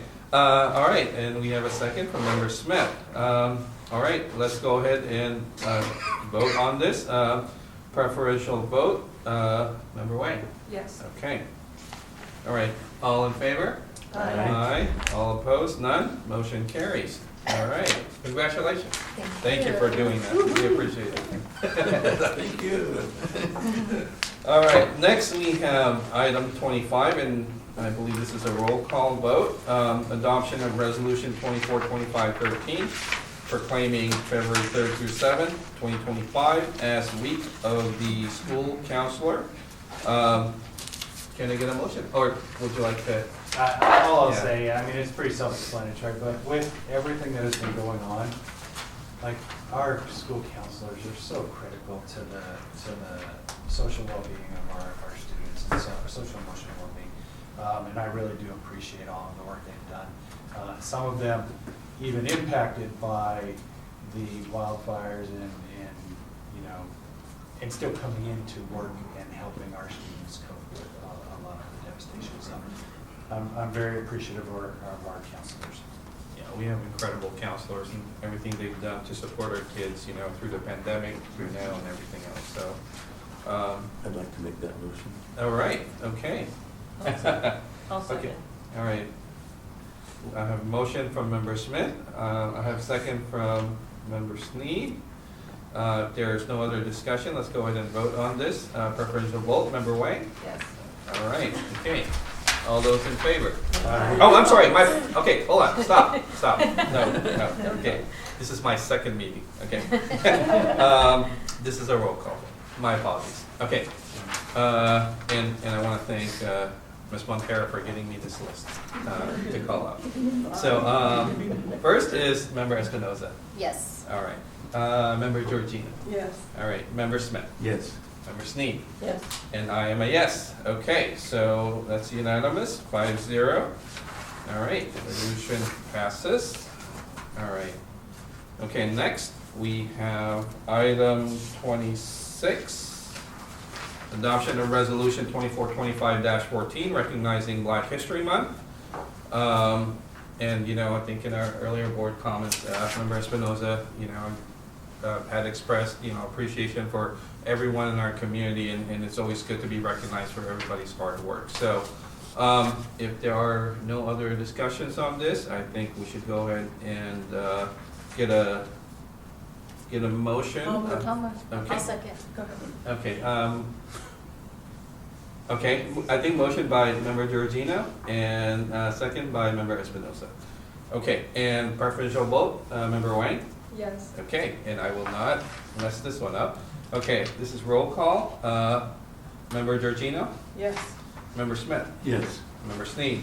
Yes. I am a yes. Member Espinoza? Yes. All right, resolution passes. Okay. 5-0. 5-0. Thanks. Okay, next we have item 27, adoption of resolution 2425-15, recognizing the Lunar New Year. And yeah, it's the year of the snake, which supposedly is bad for me because I'm year of the pig, but we'll see how it goes. Yeah, I don't take stock in those things too much, but culture is good. In any case, I will make a motion for that. Second by Student board member. Yep, student board member Wang.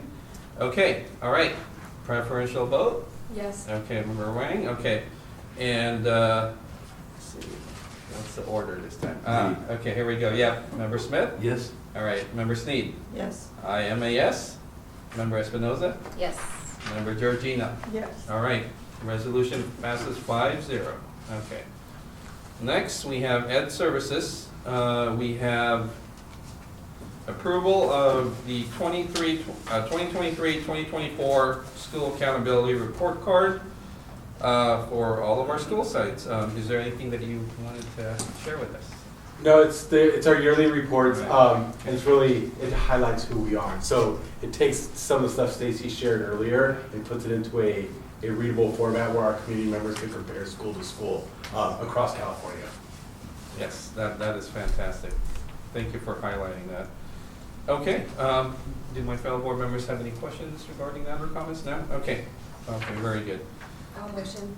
Okay, motion by I'll second. student board member Wang, second by member Espinoza, and preferential vote? Yes. Yes, okay. All those in favor?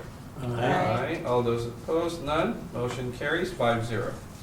Next, we have business services, item 29.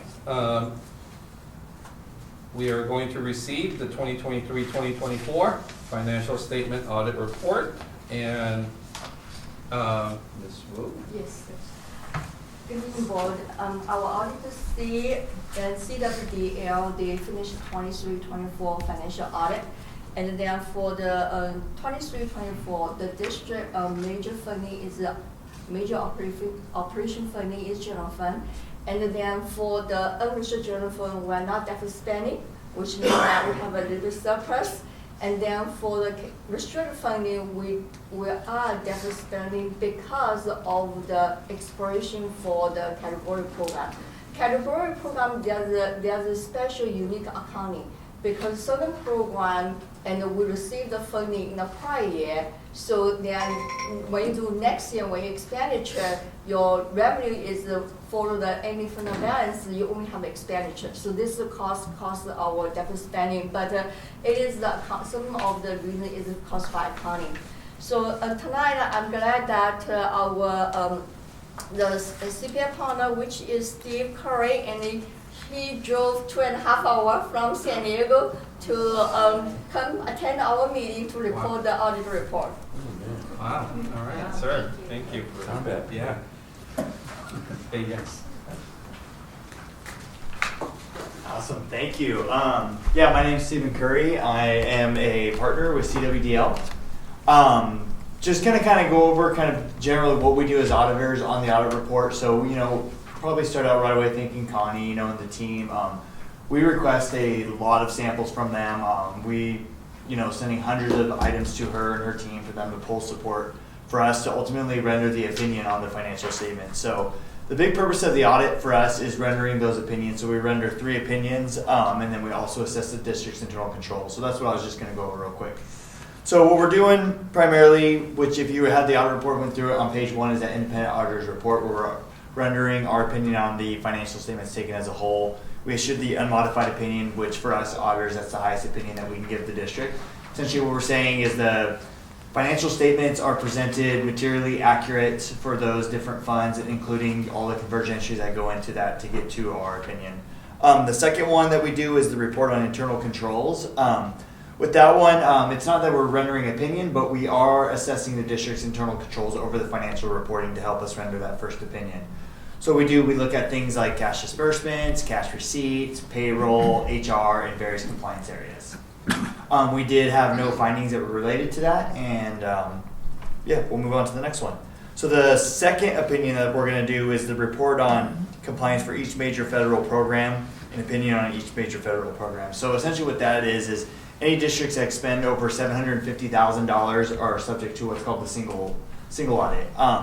So what we do is we look at all programs over $750,000. They're on kind of a 3-year rotation basis. We'll pull, sample, select, and render our opinion. We also issue an unmodified opinion with no exceptions noted on that. And then the last one that we do is the independent auditor's report on state compliance. So each year there's the K-12 state audit guide issued by the Education Audit Appeals. They have us look at different programs.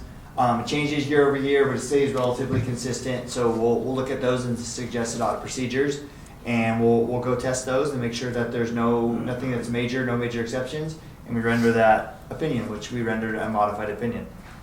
So that's kind of the purpose for us, and if we had any type of audit findings that were significant, we would put those in the audit report at the very end of there, and we would have, kind of put some descriptions of what we saw in our findings, any type of, what the compliance requirements are, or the objectives of those, and we would, if there was any question costs. But with that, we did not have any of that for the district. Does anybody have any questions on the financials when going through it? Anybody? Well, we have her, so.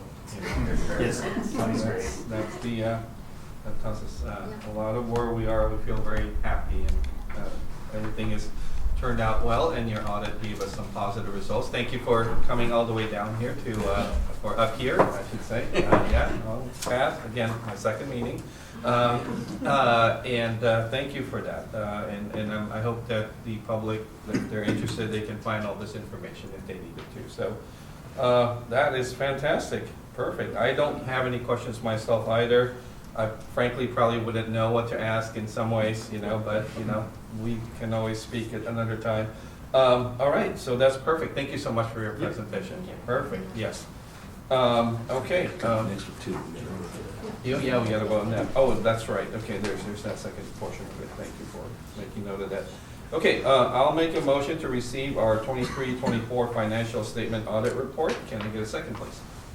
I'll second. Go ahead, Matt. All right, we have Member Smith. Okay, all right, preferential vote? Yes. Okay, Member Wang. Okay, all those in favor? Aye. Okay, 5-0. All those opposed? Motion carries. And it passes. Okay, next we have item 30, which is to receive the 2023-2024 Measure S Financial and Performance Audit Report. Is there? Yes, I will start. Before I start, I want to thank Ed Service, which is Stacy and Richard, because of the federal state program, and they are managing the compliance. And then sometimes we work very well, but sometimes we should have some little bit of argument, right? But as far as the result is good, that's all count. So thank both of you. So the part of the audit is also including the Measure S bond audit, and then as Brian mentioned that on June 7th we kick off TCHS Sports Conference project, but however the design is starting already. So for the 23-24, we starting the Measure S funding starting over $5 million. When we finish the year, we have a $2.8 million any fund balance. So I'm confident that we will spend $2.8 million for the project, but the rest of the cost we will use our capital outlay. So I would like to Steve present our result. Awesome. All right. So yes, we also do the Measure S audit. So kind of similar to the district audit, it's very much smaller in scope. It's just the bond building fund of the district that we're rendering that opinion on. So there's two parts to it. There's the financial report and then there's the performance report. So the financial report, very similar to the district, is one of the funds that we're doing. We're rendering opinion just on that fund, essentially saying that we're looking at those financial documents in addition to the internal controls. So we did issue that unmodified opinion over that specific building fund. And then the second one is the performance audit. So in addition to just testing, the financial side of it, we're actually doing the performance side, essentially pulling pretty large samples, getting relatively large coverage of expenditures across all realms, big dollar amounts, small dollar amounts. And what we're essentially doing is we're looking at those support to make sure that any of those items that are being expended are being expended according to the bond ballot language that was approved by voters, making sure that there's no expenses that are going towards salaries as far as teacher salaries and things like that, just approved salaries for those items related to the bond. So that's one of the big ones. And then if there is any type of bidding for projects that happen during the year, we'll pull bid documents to make sure that everything's properly approved. And with that, we issued an unmodified opinion also on the performance side. Outstanding. Thank you. That is so good to hear. Thank you for your presentation this evening. Is there another? No, that's pretty much the audit side. Okay, thank you. Thank you. Okay, do my fellow board members have any comments or questions regarding this now?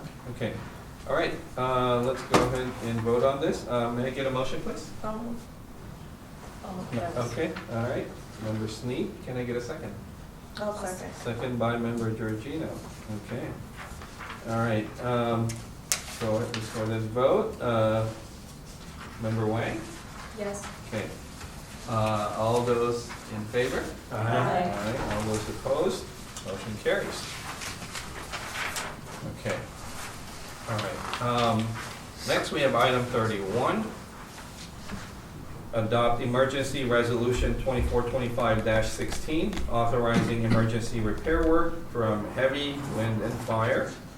Ms. Wu. Yes, this is the resolution. Emergency repair is directly related to what happened in July 7th because of the damage caused by the strong wind. So the districts operate in both procurement and contract under the CAPCA, which is the California Uniform Public Contract Cost Accounting Act. So under this CAPCA, that in the situation of emergency, the CAPCA allow the district promptly without adopt plan specifications, stringent work detail, and issue bid contract, basically allow the district bypass the regular process, so formal bid, informal bid. So the whole purpose is to protect the safety of our students, safety of our property, because certain natural disaster, the longer we wait, it will further damage our property.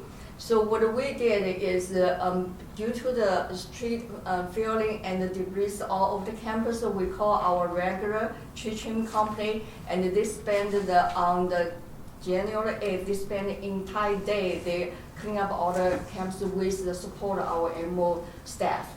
So this emergency resolution also allows us to address the banding fencing at the high school. So we had adjusted, did the assessment today, and we are looking for the different option and the prepare to repair. Okay, I see. All right. Okay. I have a motion from Member Espinoza. I'll second. Second by Member Georgino. And I just want to say, we sometimes don't consider the power of Mother Nature, and the way it knocked over that tennis fence was pretty incredible. I mean, that took a lot of force. So Hope that things can get repaired soon all around all of our school sites. If there are no further questions or comments, go to vote. Member Wang? Yes. All right. Okay, all those in favor? Aye. All right. Oh, well, again, I'm going to invoke my... Right. Yes, yes. Thanks for catching that. Thank you. Okay, Member Snead? Yes. I'm a yes. Member Espinoza? Yes. Member Georgino? Yes. Member Smith? Yes. Okay. So that passes 5-0. All right, next we have 32A.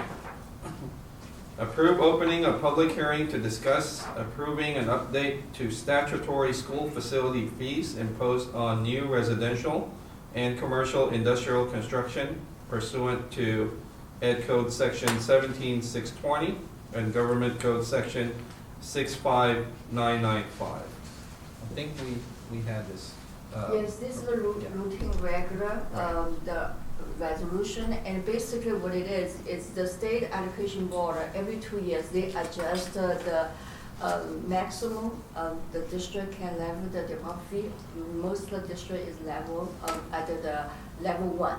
They are level 2, level 3, but most districts level 1. We are in the level 1 assessment.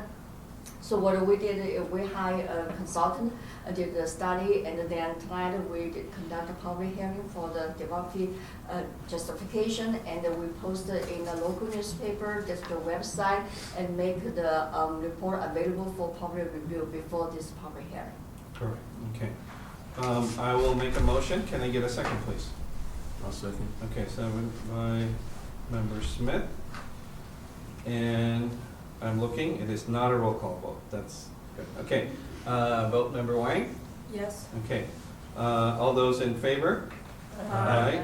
Okay. All those opposed? Public hearing is now open at 7:47. Okay. So now, anyone? No? Okay. All right. Have to check. So we have item 32B. Approve closing a public hearing to discuss approving an update to statutory school facilities fee imposed on new residential and commercial or industrial construction pursuant to Ed Code Section 17620 and Government Code Section 65995. Motion by Member Wang. May I get a second? I'll second. Second by Member Georgino. Okay. Vote, Member Wang? Yes. Okay, all in favor? Aye. Aye. All opposed? None. Motion carries. Public hearing is now closed at 7:48. That's very efficient. Okay, now we have item 33. The adoption of Resolution 242517, accepting development school fee justification study for residential and commercial industrial construction, which Ms. Hu had discussed already earlier. So if there are no other further comments or questions, let's go ahead and vote on this. Preferential vote, Member Wang? Oh, I'm sorry. Second. I got too fast on myself. Okay. I will make that motion. Can I get a second, please? I'll second. Okay, second by Member Georgino. All right, preferential vote, Member Wang? Yes. Okay, all those in favor? No. Roll call. Roll call. It's not my night. Okay, all right. All right. No. I just gotta pay attention. And the truth is, the roll call is in bold, so I really need to pay attention. So my apologies. Okay. All right. First is me, and that's a yes. Member Espinoza. Yes. Member Georgino. Yes. Member Smith. Yes. Member Snead. Yes. Okay. All right. We have 5-0. Motion passes. Next. This one's not going to get me. Okay. We have item 34. Adoption of Resolution 2425-18, increase of developer fees, and I believe this is all part of the same language we were talking about. Okay. May I get a motion, please? I'll move. Okay, moved by Member Georgino. I'll May I get second. Second by Member Snead. Snead. All right. Okay. All right. Preferential vote, Member Wang? Yes. Okay. Roll call. Okay, Ding, got ding, it. ding. Yeah. All right. Member Espinoza. Yes. Member Georgino. Yes. Member Smith. Yes. Member Snead. Yes. And I am a yes. Motion passes 5-0. All right. Okay, next we have item 35, adoption of resolution 24-25-19, approving third amended Temple City High School Stadium and Athletics Replacement Project, LLB contracts, and authorizing partial increment 2A and 2B construction phase work on the project itself. So the board approved the last contract lease back. It is only implement one. So implement one is as a result of the DSA approval, but back to June, end of June, the second board meeting, the board is also approved the project for increment two pending on DSA approval. So DSA approved the increment two split in increment 2A, 2B. Increment 2A is the bridges, and as part of Brian's presentation, increment 2B is the rest of baseball and the turf and marquee and masculine. So it's important to make sure that the board approve this adoption, and this is also part of funding, like Dr. Kuna mentioned that. As of right now, we have enough the funding to support this part of project. And then in order for us to finish the rest of the project, then we will do some finance. And Dr. Kuna and I will work together to look at the different vehicle, including issuing the additional bond. We're starting already plan for that. And then as Dr. Kuna mentioned, at the next board meeting, which is February, we will invite our board council to provide more detailed information and process to the board, and also with the good leadership and most likely Dr. Kuna with the Belfort BD, and the Belfort BD is listening back. They will also provide the finance as an additional backup. So this half a year is very critical for the project, as we want to make sure that the stadium finish for us for us to have students hosting graduation on the field. But for the financial wise, it's very crucial, because each month my office write a big check to pay for a project. So it's our team, me and my team, make sure that we finish project on time, make sure and we have funding to pay for it. So this resolution also allows us to move to the next phase of the project. that's exciting. All right. Okay, I will make a motion to adopt this resolution. May I get a second, please? I'll second. Second by Member Espinoza. Does anybody have any comments or questions regarding this? No? Okay, fantastic. Okay. Preferential vote, Member Wang? Yes. Okay, the last roll call vote. There you go. Got it. All right, Member Georgina. Yes. Member Smith. Yes. Member Sneed. Yes. I'm a yes. Member Espinoza. Yes. Okay, we have 5-0, motion carries. Okay. Can put this away. All right, cool. Okay, next we have human resources. Item 36A, approval to open a public hearing to discuss the acceptance of revised 2024-25 interest statement for negotiations between CSEA 105 and TCUSD. I will make a motion to do that. May I get a second, please? Second. Okay. All right, Member Smith. Okay. This is just open hearing. Okay, preferential Member Wang? Yes. Okay, all those in favor? Aye. All those opposed? Okay, motion carries 5-0. Public hearing is now open at 7:54. Okay, I have to ask. Public comments. Okay, all right. And next we have 36B.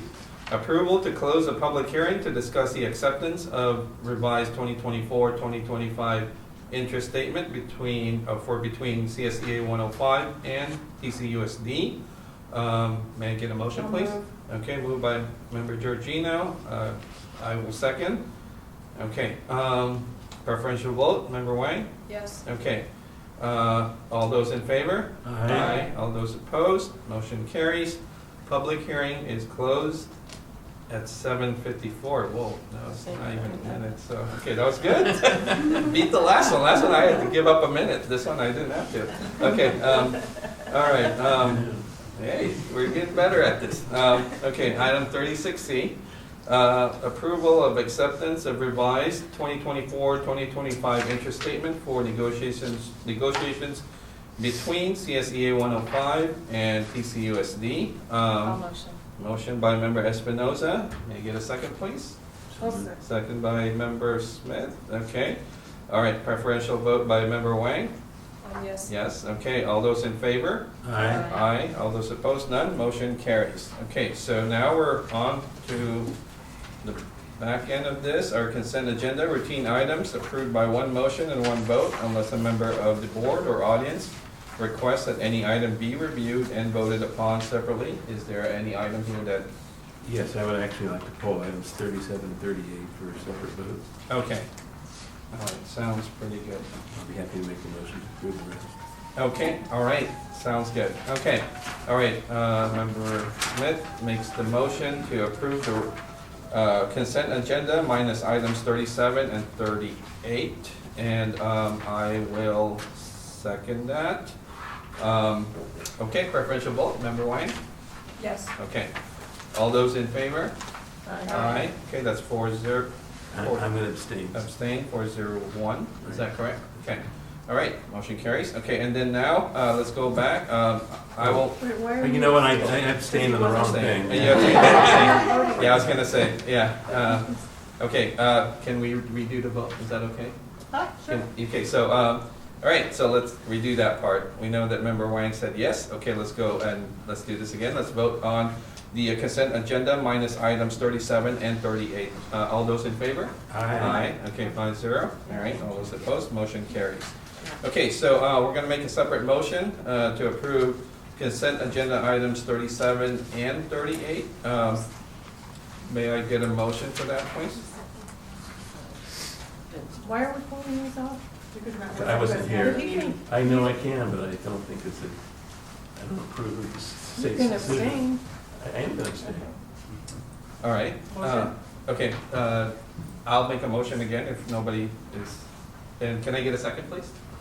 I'll second. Okay, second by member Georgino. Okay, preferential vote, member Wang? Yes. Yes, all those in favor? Aye. So 4-0. Nobody's opposed and abstained, 0-1. Okay, so motion carries 4-0 and 1. Now we are going into, let's see, item 45. Do my fellow board members have any requests or comments? Okay, no. All right. Let's move on. We don't have any future agenda items. So that's done. Item 47, additional public comment on agendized and non-agendized items. Last chance. No? Okay. All right. Okay, yeah. Nothing, Jerry? You just take it long enough. I could make a little comment. Sure, absolutely. But can I do it from here? I don't need to bring the mic over. Yeah. Oh. Sure. We'll get it. We'll bring Yeah, it to we'll you. bring it to you. Bring him the mic, Yeah, honey. Oh, yeah, yeah. Because we have a camera here, so. Thank you. Well, I've been doing this a long time, and it keeps getting better and better, and Friday night was no exception. I wasn't able to get the help that I wanted, but it was fun doing it.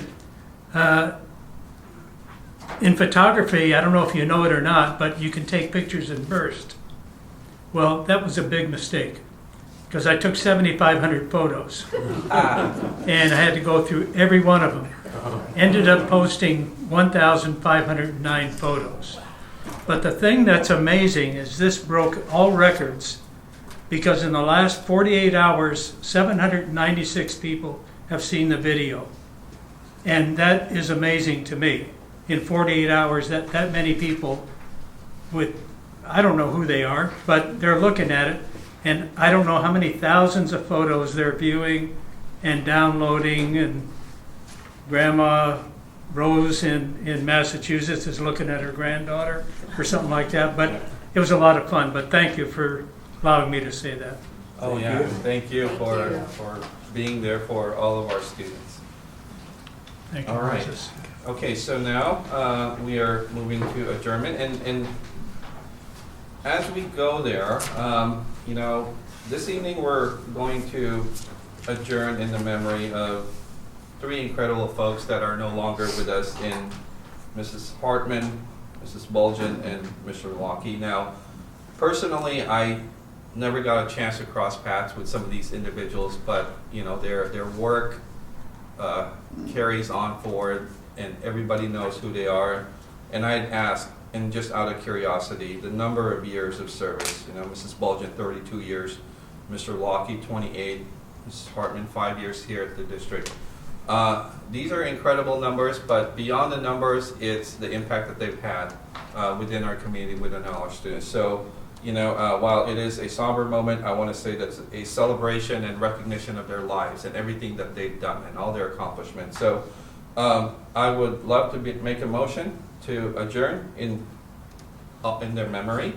Can I get a second? Second. Second by Member Smith. Preferential vote, Member Wang. Yes. Okay, all those in favor? Aye. Aye. All those opposed? 5-0. Thank you. We are adjourned at 8:01. Thank you. Wow.